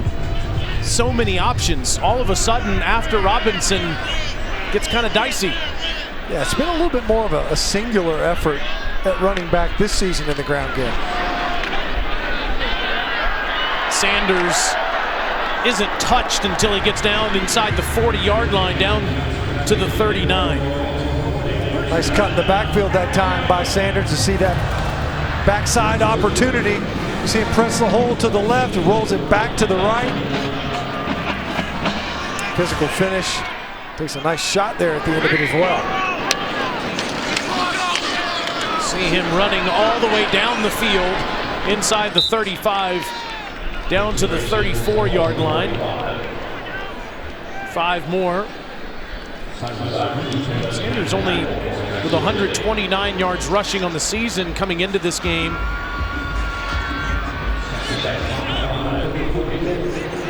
Robinson, by the way, had 9 carries for 99 yards, 2 touchdowns, including a 63-yard scamper. Young will throw under pressure, and he took a shot. All come out too, and it's recovered by New Mexico State. They're running play action. They pull Tommy Brown across the formation. You cannot let up. You see him kind of put on the brakes a little bit, and instead he gets edged. Right now it's Ojo again, I believe. On the rush, Chris Ojo, who has made some nice plays in this game. Ball came out for Bryce Young. We had a near turnover in the first half. Trayshawn Holden, looked like the ball came out, was ruled as if it were on, it got overturned upon replay. This time,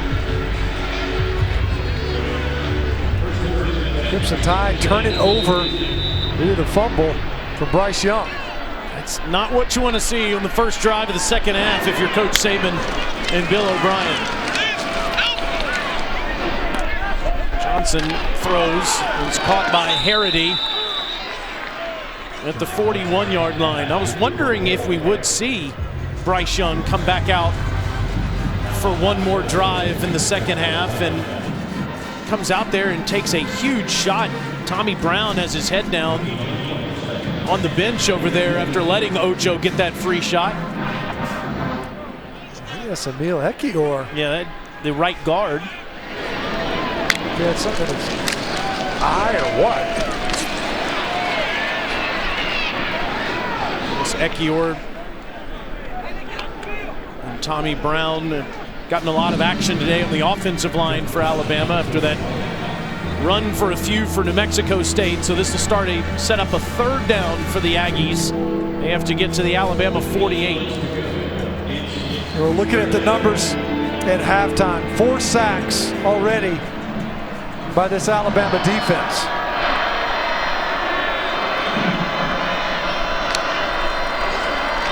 Johnson, first down throw to Jared Wyatt. Not get a very favorable spot. He was ahead of where the 48-yard line was, but you're right. I mean, they put that ball a half a yard behind where he ended up on the play, and they're going to be short and go for it here on fourth down. See if they can't capitalize on the quick change, the takeaway, right here at midfield, and why not? Alabama had trouble getting off the field on fourth down last week. LSU was 5 of 7 in that game. And they get it here to the 48-yard line, very close to where the catch was made on third down. That's right. Yeah. Another crack at it, Jawan Price.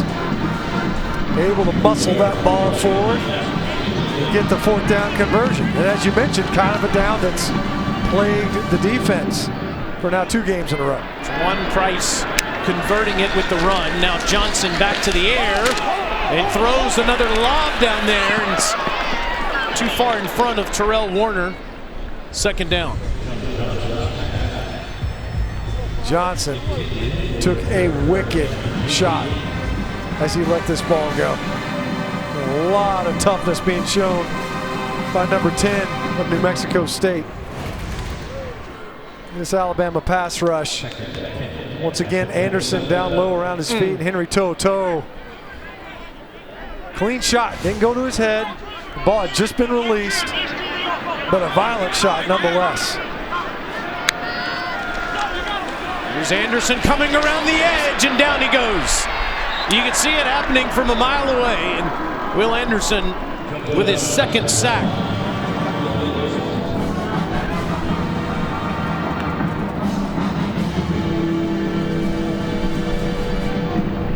Pete Golding loving watching that.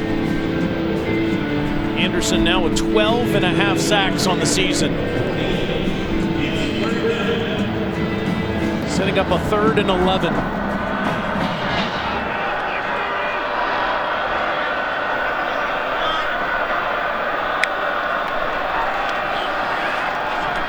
Quickly gets rid of it. It'll be 4th down for New Mexico State inside the 45-yard line. Nick Saban said something to us yesterday that was one of the best quotes I've ever heard. He said, Will Anderson he said a bunch of other players in the world have butts Will Anderson just has a bunch of ands. Yeah. Meaning some players you say, oh, they're great, they can catch the football, they can run, but they can't do that. Anderson has no buts. Anderson just has, he's fast, he's big, and he can tackle, and he can sack the quarterback, and he's the hardest worker on the team.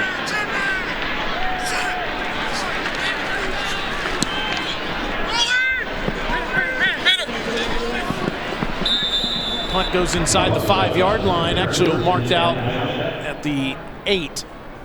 8:03 to go in the third quarter, all Crimson Tide.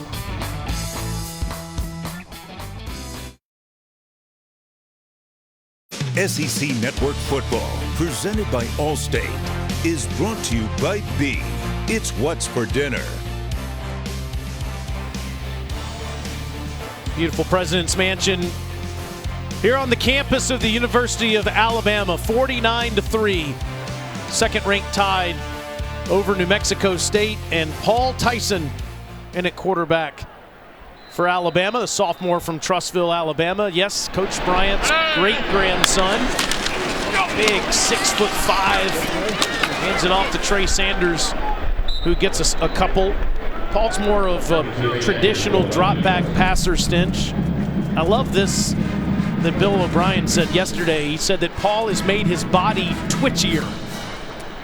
Yeah, that's something that you can do, I guess.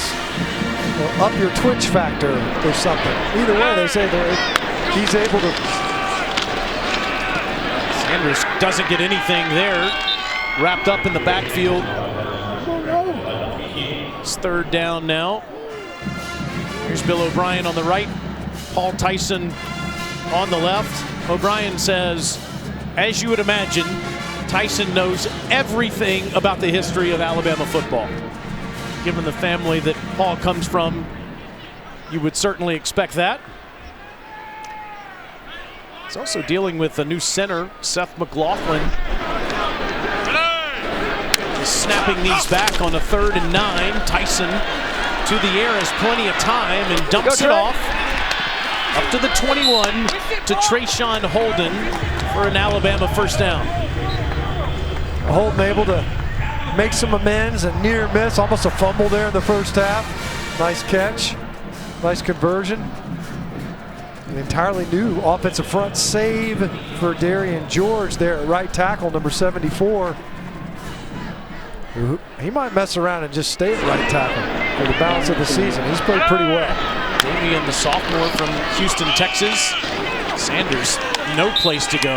Immediately tackled by Donovan King. It's a loss on the play. Yeah, going back to Tyson for a moment and his knowledge of Alabama football, that's not surprising. What is surprising, Stinch, is that Brian Robinson and Roy Dell Williams are really the only other skill guys that get any kind of play that are from the state of Alabama.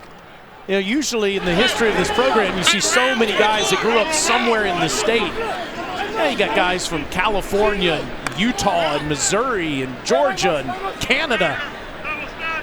Nick Saban has made Alabama worldwide.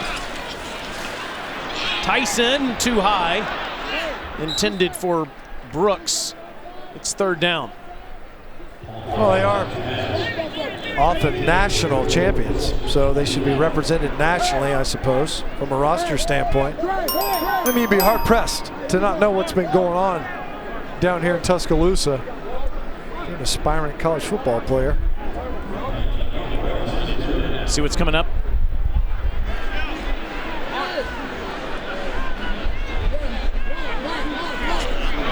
Just to correct that, South Carolina and Missouri is at 4 o'clock in Como. Arkansas and LSU is at 7:30 tonight. Good grief, what a hit on Christian Leary.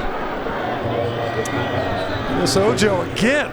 How many times have we seen him today? He was in there on the Trayshawn Holder, near a fumble. He was in there on that hit for Bryce Young, then ended up with a fumble, and then a big shot there on Leary. This Ojo had a pretty good day. I mean, it's not going to show up, obviously, in the win-loss column or even on the scoreboard, but number 3 for the Aggie defense put together a pretty good performance. Burnham to punt from his own end zone. Barely gets it off on the play clock. Lawrence Dixon comes up to field it at the 50. And New Mexico State will have it in Alabama territory.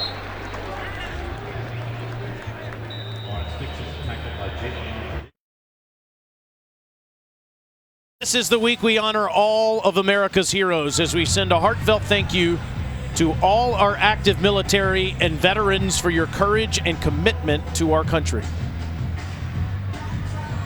I'm from Montgomery, Alabama. I'm a member of the 101st Airborne Division Air Assault. I'd like to give a shout out to the best college football team in the nation. Roll Tide.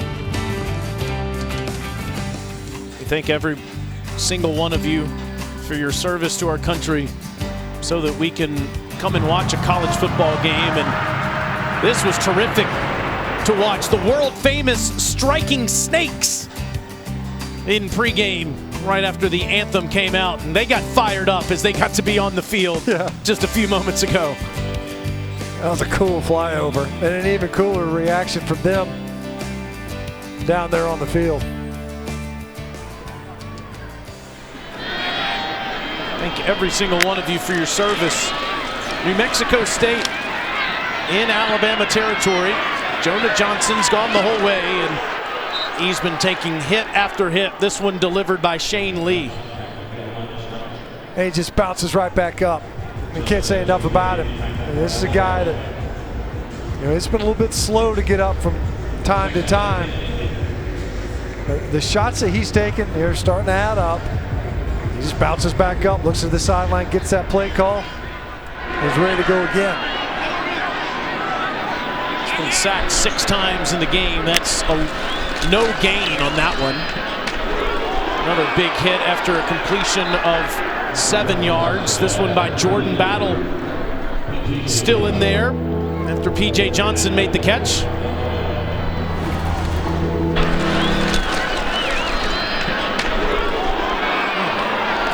The third shot that we've heard in this game. Some of these Crimson Tide secondary players coming up, laying the wood on the receivers of the Mexico State Aggies.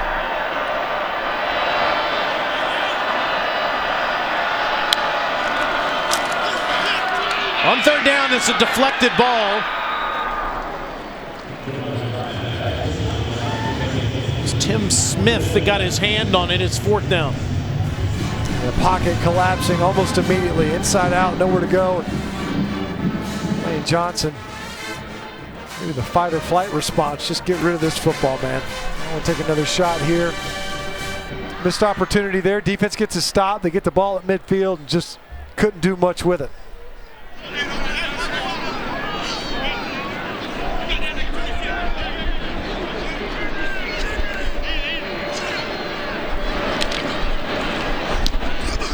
Another chance for Slade Bolden, but this goes over his head and into the end zone. Crimson Tide gets it at the 20. Paul Tyson back on offense.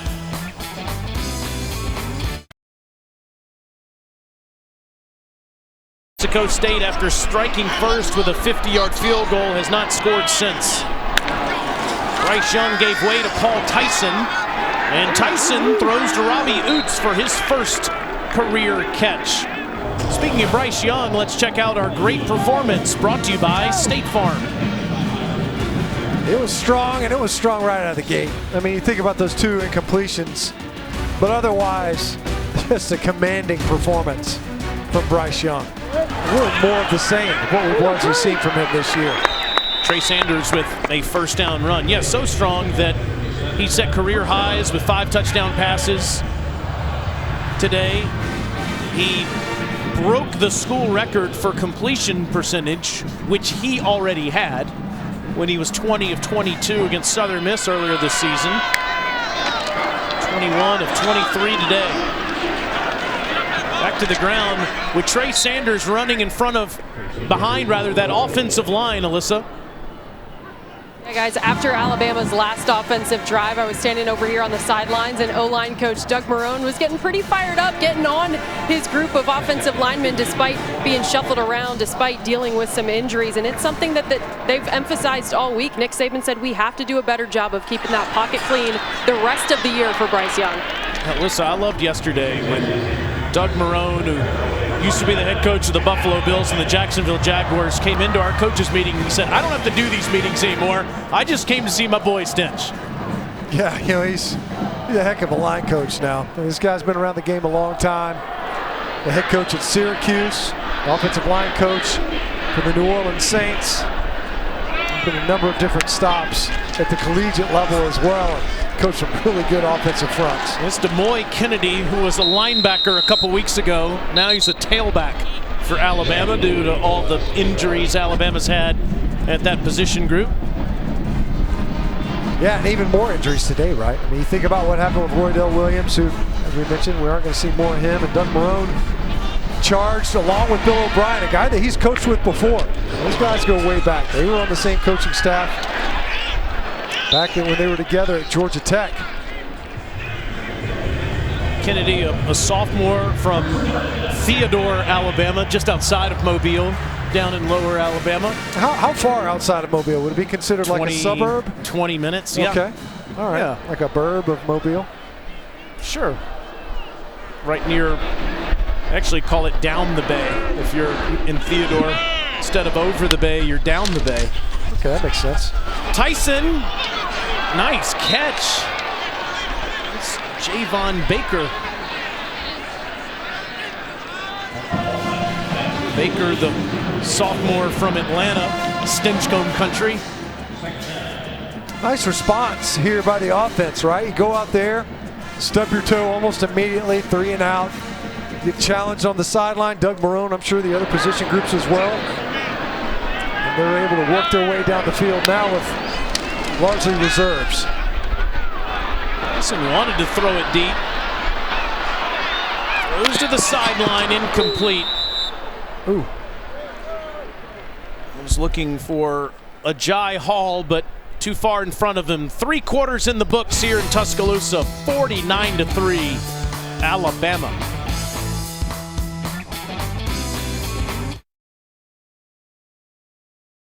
49-3, Crimson Tide over New Mexico State as we start the 4th quarter. Welcome back to SEC Network Football, presented by Allstate with Alyssa Lang and Matt Stinchcombe.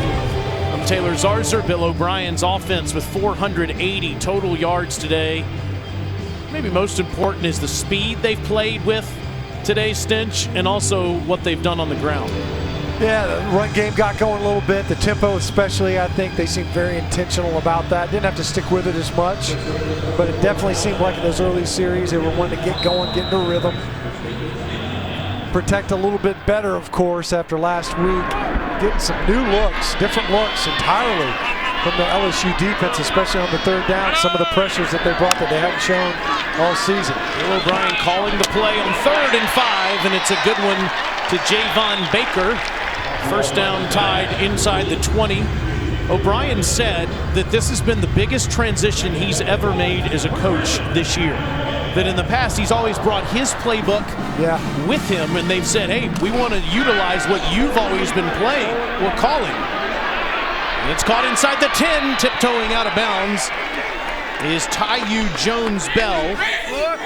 He's out near the 5, but O'Brien said that when he was offered the job by Nick Saban, Saban said, here's your playbook. Right, yeah. It was interesting, too, how he said Mac Jones, who was here training, was instrumental in introducing him to this offense and how things were done. That, you know, it's more than just terminology. Sometimes you can just swap terms in and out, but just an entirely different offensive structure. It's been a real challenge for him that he said he's really embraced and enjoyed. Trey Sanders, touchdown Tide.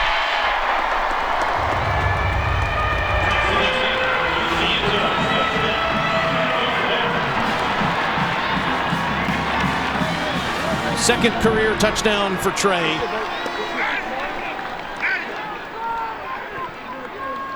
The first for the Crimson Tide in the second half.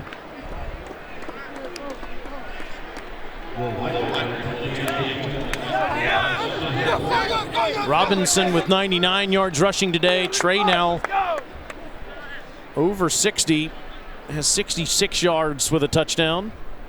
Getting a big hug from the bench, and Roydell Williams went out with an injury in the first half, so they're going to be leaning on these two the rest of the season. Reichard makes it 56-3. How about that answer?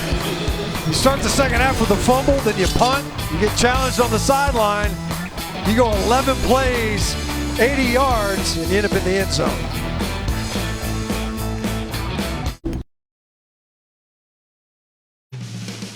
SEC Network Football is presented by Allstate.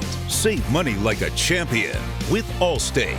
And in part by new Coca-Cola Zero Sugar and Wendy's Hot and Crispy Fries. Try the best combo ever today. And anytime you're in Tuscaloosa, you got to try Ramajama's. It's where we ate like a champion today. I think the milkshake machine is now working. Is that where Alyssa went? Is she there? That's you know, when you're a champion, you get a trophy, and the trophy is a milkshake. New Mexico State will start at their 8-yard line after Jawan Price fields it there.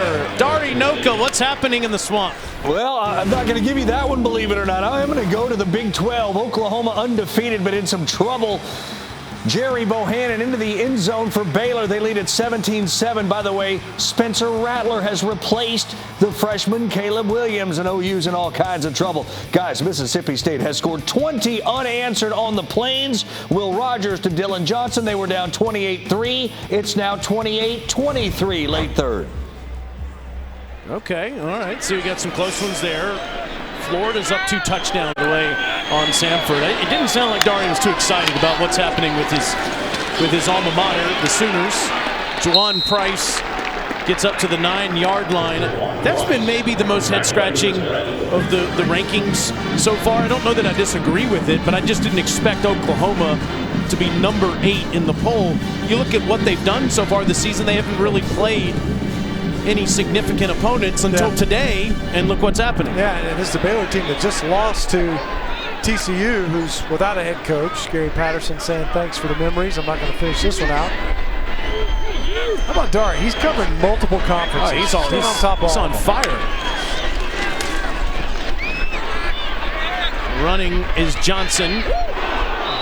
This guy is going to have a hard time getting out of bed tomorrow. Drew Sanders and Daniel Wright converging on him. Love the guy. Look at him. He bounces right back up. I mean, it's been impressive. And many times, hard to watch. He's taking some nasty shots. The guys around his legs, taking shots up top. He goes right back to that line of scrimmage, ready to reset his offense, see if they can't get that ball moving. They've had a few moments, there's no doubt, but it's so hard to find cracks in this defense.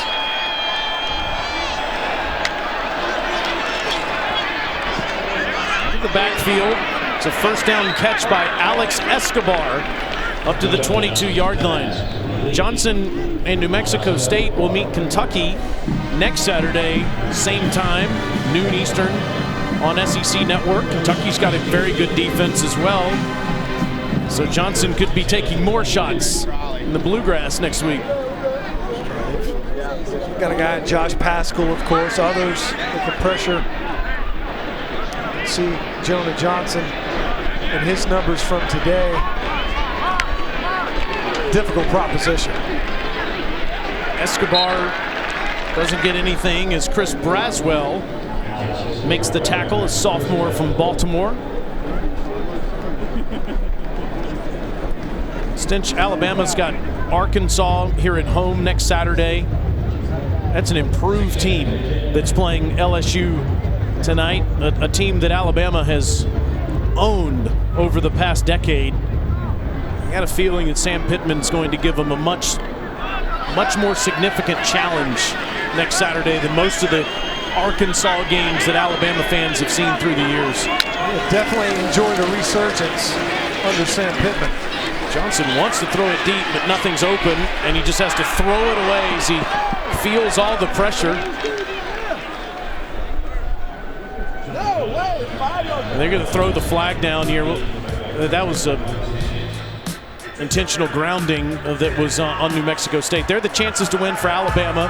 93% against Arkansas, 79% against Auburn. I got to say, I don't know that the percentages should be that high for Alabama in either one of those games. I would certainly favor them in those games, yeah. but hey, I'm with you. 93% is like a near certainty, right? And you push it even harder for Auburn. Now Auburn is leaking right now points to Mississippi State as we speak, and obviously slapped around pretty good by the Aggies last week. Talk more about what's ahead for the Crimson Tide in just a moment.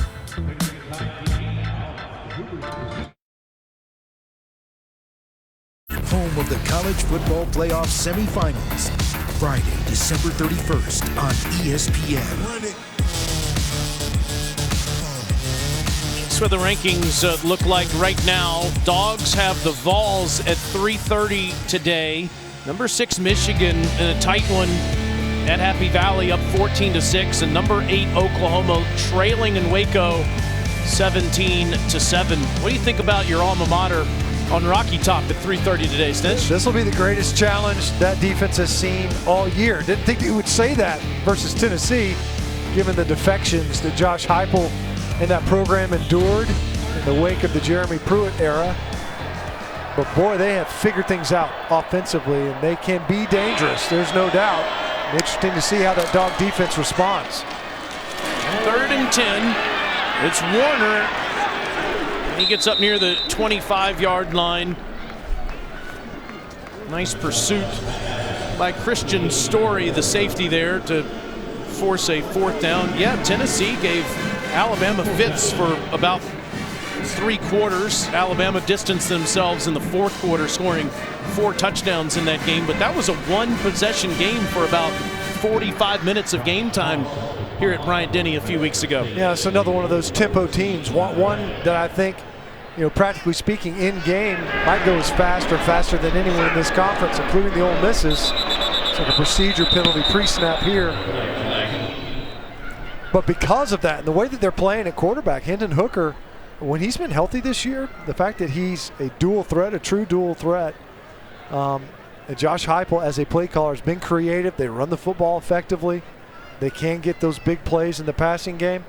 I think that it could be a closer game than it probably otherwise would be. Certainly not as close as I would have anticipated it being coming into the season. Offside, defense in the neutral zone causing a reaction. The player lined up on number 43. The 5-yard penalty, it's still 4th down. Coach Saban never ever stops, and he disagrees. Yeah, 53-point game. 10 minutes to play in the 4th, and I don't like that call. No, you either agree or you don't, right? Getting after it. A documentary on NFL Network on him a few months ago on A Football Life, and he was making fun of himself for some of the headsets that he has ruined through the years. Slade Bolden receives it at the 34-yard line. Coming up next, South Carolina squares off against Missouri, and at 7:30 Eastern, number 25 Arkansas takes on LSU in our SEC Saturday night matchup. Both are also available on the ESPN app. One tap. That game next. Our guy Dave Neal, Deuce McAllister, and Andrea Carter coming up at 4 Eastern time. That's going to be fun to watch, especially after what Shane Beamer's team did last week to the Gators. I feel like that's a toss-up. It does feel that way, doesn't it? I mean, Connor Bazelak struggled this season, has struggled. Tyler Beatty's looked good for them at running back. But the emergence of Jason Brown at quarterback for South Carolina, which we saw last week, and then those backs all of a sudden got healthy at the right time. Jalen Milroe, a true freshman, in at quarterback, and it's dropped by Oots. 2nd down. By the way, Alyssa, you're not allowed to tap the app while you're driving. I know you're fired up about watching the Gamecocks in Mizzou.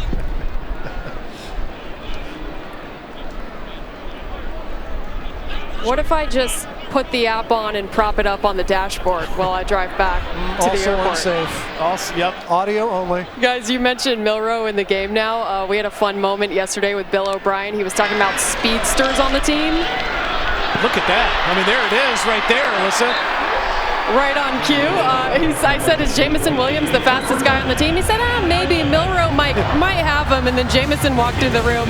We asked him the same question, and of course, Jamison was like, absolutely not. I'm faster. But I don't know. Maybe we need to do a little 40-yard dash race. Oh man, we've seen that before. I've retired, by the way. Okay. Yeah. A few years ago, the other side of the state, Alyssa and I had a finish that went down to the wire. That would be fun to watch. Much more fun than watching me run. Jamison Williams and Jalen Milroe. Milroe stands back there, wants to throw. But when the pocket collapses and you can do this, it's just such an extra weapon. Picks up about 7. It's twitchy. That guy's twitchy. 6'2", 210. Looks the part. We were down there on the field earlier. We thought we'd see a lot of more design QB runs. Of course, we have. That one was a scramble the previous play with a keep. Can't get out this time as the pocket collapses, and Lazarick Bailey on the sack. Did you run the 40 at the combine? No, I didn't run it at the combine. I did it on my pro day. It makes a lot of sense too, because if you run 40 yards as an offensive lineman, you're chasing down an interception. What is it?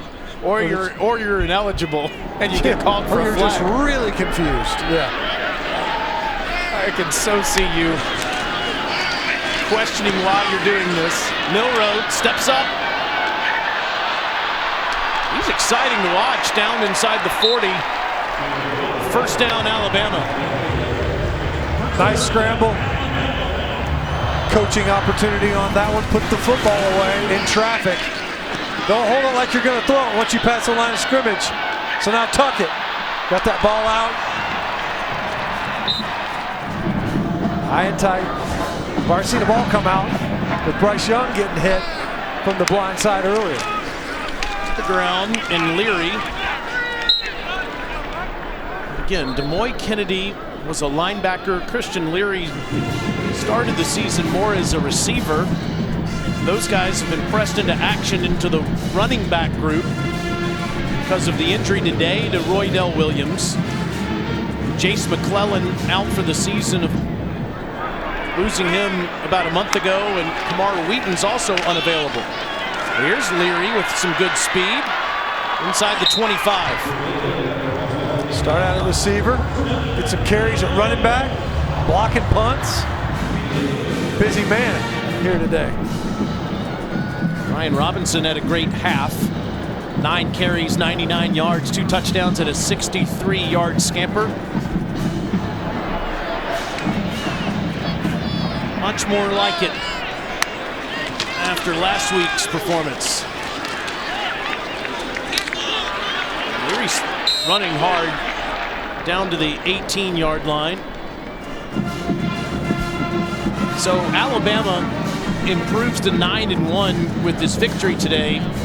And next week against Arkansas, Stench, they have a chance to tie Florida State with 14 consecutive 10-plus win seasons. Bobby Bowden's Knowles did it from 1987 through 2000, and Nick Saban's team has a chance to match that next week. Taiyu Jones-Bell with that catch. And all the more impressive in that regard. Take nothing away from what FSU under Coach Bowden was able to accomplish, but in this conference, when you've got teams that are contending for national titles, even winning national titles, the Auburns, the LSUs, teams that are elite in that regard, in Georgia, you just keep on rolling, just like this offense. Ja'Cory Brooks, the freshman from Miami, with his first collegiate touchdown. There is a flag down, though.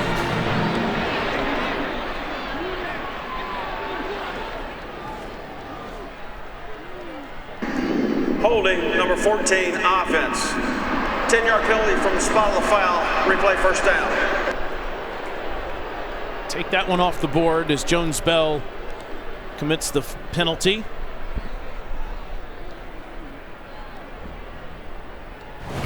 been an exceptionally clean game, really on both sides. You see out there and a holding call, and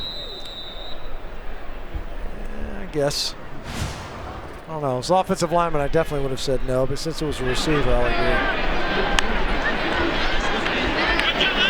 Milroe. Just hard to get a hit on him. He's just so quick. Alabama with a season high in rushing yards. Before that play, they had 244. Got a couple of nice explosive runs, too.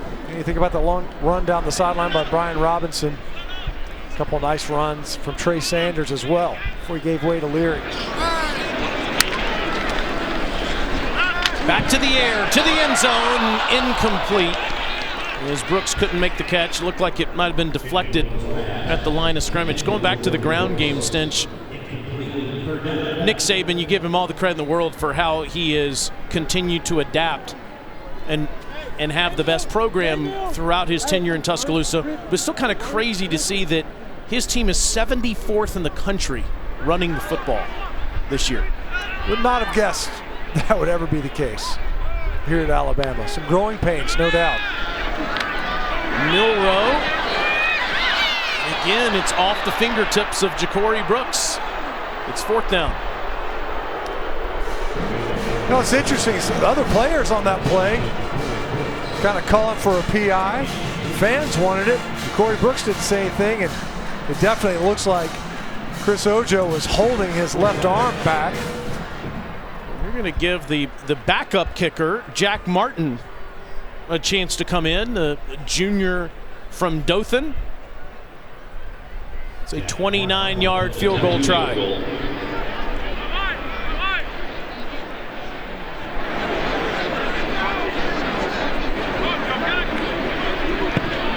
And it's 59-3. All Crimson Tide today on a beautiful Saturday in T-Town.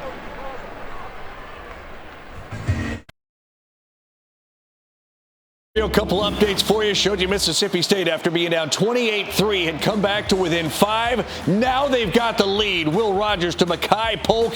And how about State on the road with a 1-point lead at Auburn? Meanwhile, guys, you can chalk Oklahoma right out of the ranks of the undefeated. They are done. 24-7 Baylor. Sooners less than 200 yards of offense, guys. Crazy to see that, Dari.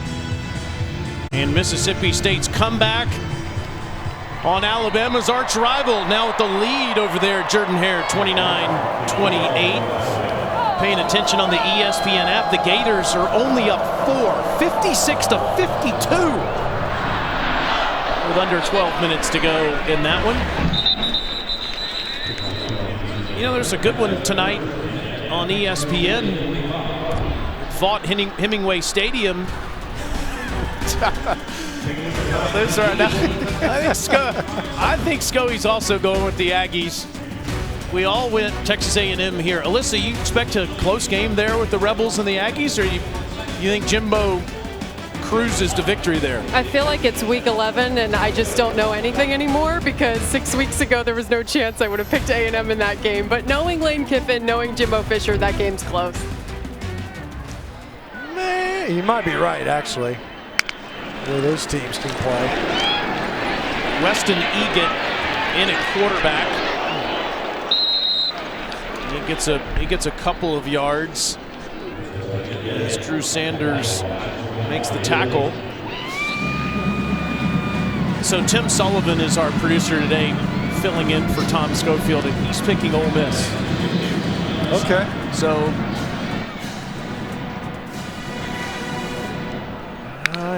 Matt Corral's been banged up a lot. That's a really good defense, too. Omari Samuels gets a couple of yards.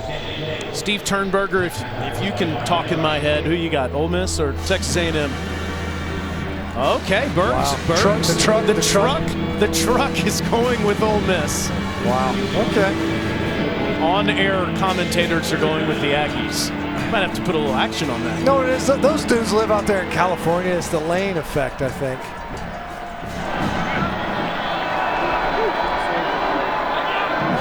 Berg's just had so much fun at Oxford. That's why he's picking Ole Miss. 3rd and 6.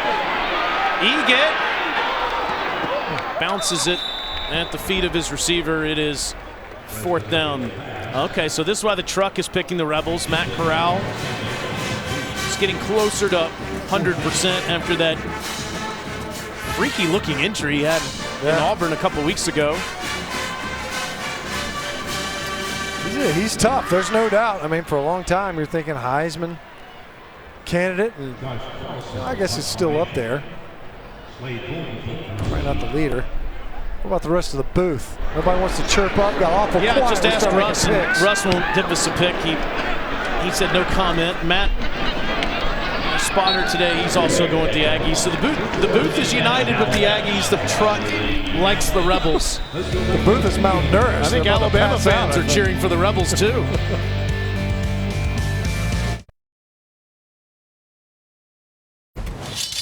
Hey Bama fans, it's Patrick Murphy, head softball coach. Just wanted to say hi, and we can't wait to get the season started in February. I know you're going to be pleased with this year's team. We got a great group. I know everybody's ready to go, and of course we're going to have the best fans in the country once again at the Rhodes House. Roll Tide. How about that? Patrick Murphy's done such an incredible job as the softball coach, taking Alabama to the Women's College World Series last year, winning the SEC. Alabama's finishing things up.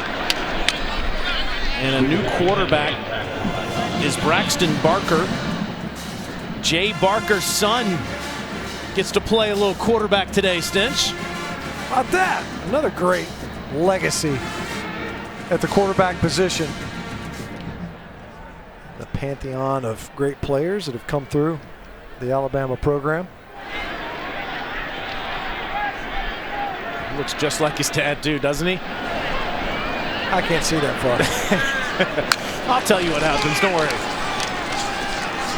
There's a handoff to Demoy Kennedy, and he doesn't get much. Going back to Patrick Murphy, I think a big misnomer across the country is that Alabama's just a bunch of football fans and they don't really support their other schools, their other programs. That's hogwash. They love their softball, they love their basketball team. Alabama basketball team won again last night. Start the season. Nate Oates has got one of the best programs in the country after the great season they had last year, winning the Southeastern Conference. You saw in the graphic there, golf program's been terrific. Gymnastics has been great here. Yeah. Alabama fans are fans of all Alabama sports. 3rd and 11, Barker.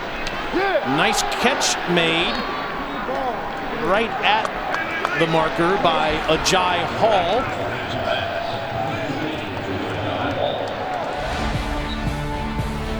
True South, look where it is. Sunday night at 7:30 p.m. Eastern. Mobile Bay, Alabama, Mr. Stinchcomb. Now, would that be up Bay or down Bay? No, just in the Bay. Okay. Well, I mean, you could be over the Bay or Alongside. down the Bay. Yes, eating. A lot of prepositions. On Mobile Bay, okay. Or the Causeway, for that matter. All kinds of geographic opportunities, Mobile. Can't wait to watch that. Demoy Kennedy. What do you think they're going to spotlight? Where's John T. Edge going to go? Hazard a guess. If it was up to, he's going to Pirates Cove, you think? Or spotter Matt Zarzer is a Mobile aficionado, says that's where he's headed. I mean, if I were going on Mobile Bay, I would go to the original Oyster House. That would be my spot. But I know that was the Bluegill is another good spot down there. Sounds delicious. Wow. Maybe they go to all three. Felix Fish Camp, I got to give them a shout out. Sure. Where was it that Jamison Williams said to go to? Catch a Taste or something like that yesterday? Jamison Williams has got a new wings place here in Tuscaloosa, and he says he's been going there every day. That seems excessive. I'm sure it's delicious and all. Every day for anywhere. Well, this was what you expected today from the Crimson Tide. I know Coach Saban's probably worried about a few of those injuries, though. Most notably to Roydell Williams and also to JoJo Earl, his punt returner. DeMarco Helms went out of the game with an injury, too. Missing a couple offensive linemen in this game, although I think you can anticipate getting both of them back. Kennedy just running things out and on what should be the last play of the game. Alabama improves to 9-1. New Mexico State falls to 1-9. And Nick Saban has the most wins of any active college football coach. It is as impressive a body of work as you could find in college athletics. I mean, not just college football. And another really good year and a dominating performance. I'm sure the Tide expecting to build that momentum into Arkansas next week. Alyssa's with Coach. Coach, career day for Bryce Young. What did you think about him in the offense today? He did a great job today. You know, he's very accurate with the ball. We got sacked once and had a sack fumble. That really wasn't his fault. But, you know, I was pleased with the way our guys came out and competed in the game. This is always a tough game to get up for, so hopefully we can carry this momentum forward to the tough games we got coming up in the SEC. How important was it for you to get some of those second and third string guys in today? Oh, it's great. I mean, you know, these guys work hard. They're very unrewarded for what they do. So to get to play all these players was really special. As far as some of the adjustments, some of the emphasis you guys made this week after LSU, what did you think about the way that they responded to the coaching this week? No, I think we responded well. You know, I mean, we'll see next week because we're going to play against a lot better competition. So, but I think the players had the right mindset. They tried to do things the right way, and that's really what you're looking for. Thank you, Coach. Congrats. Thank you. Let's check out today's celebration moment brought to you by Allstate. It is Nick Saban, who now has the most wins of any active college football coach, with his 265th, passing Mack Brown for the most in college football. For Matt Stinchcomb and Alyssa Lang and our entire crew, I'm Taylor Zarzer. Back to Dari Noka in our SEC Network studios. All righty. Alabama took care of business.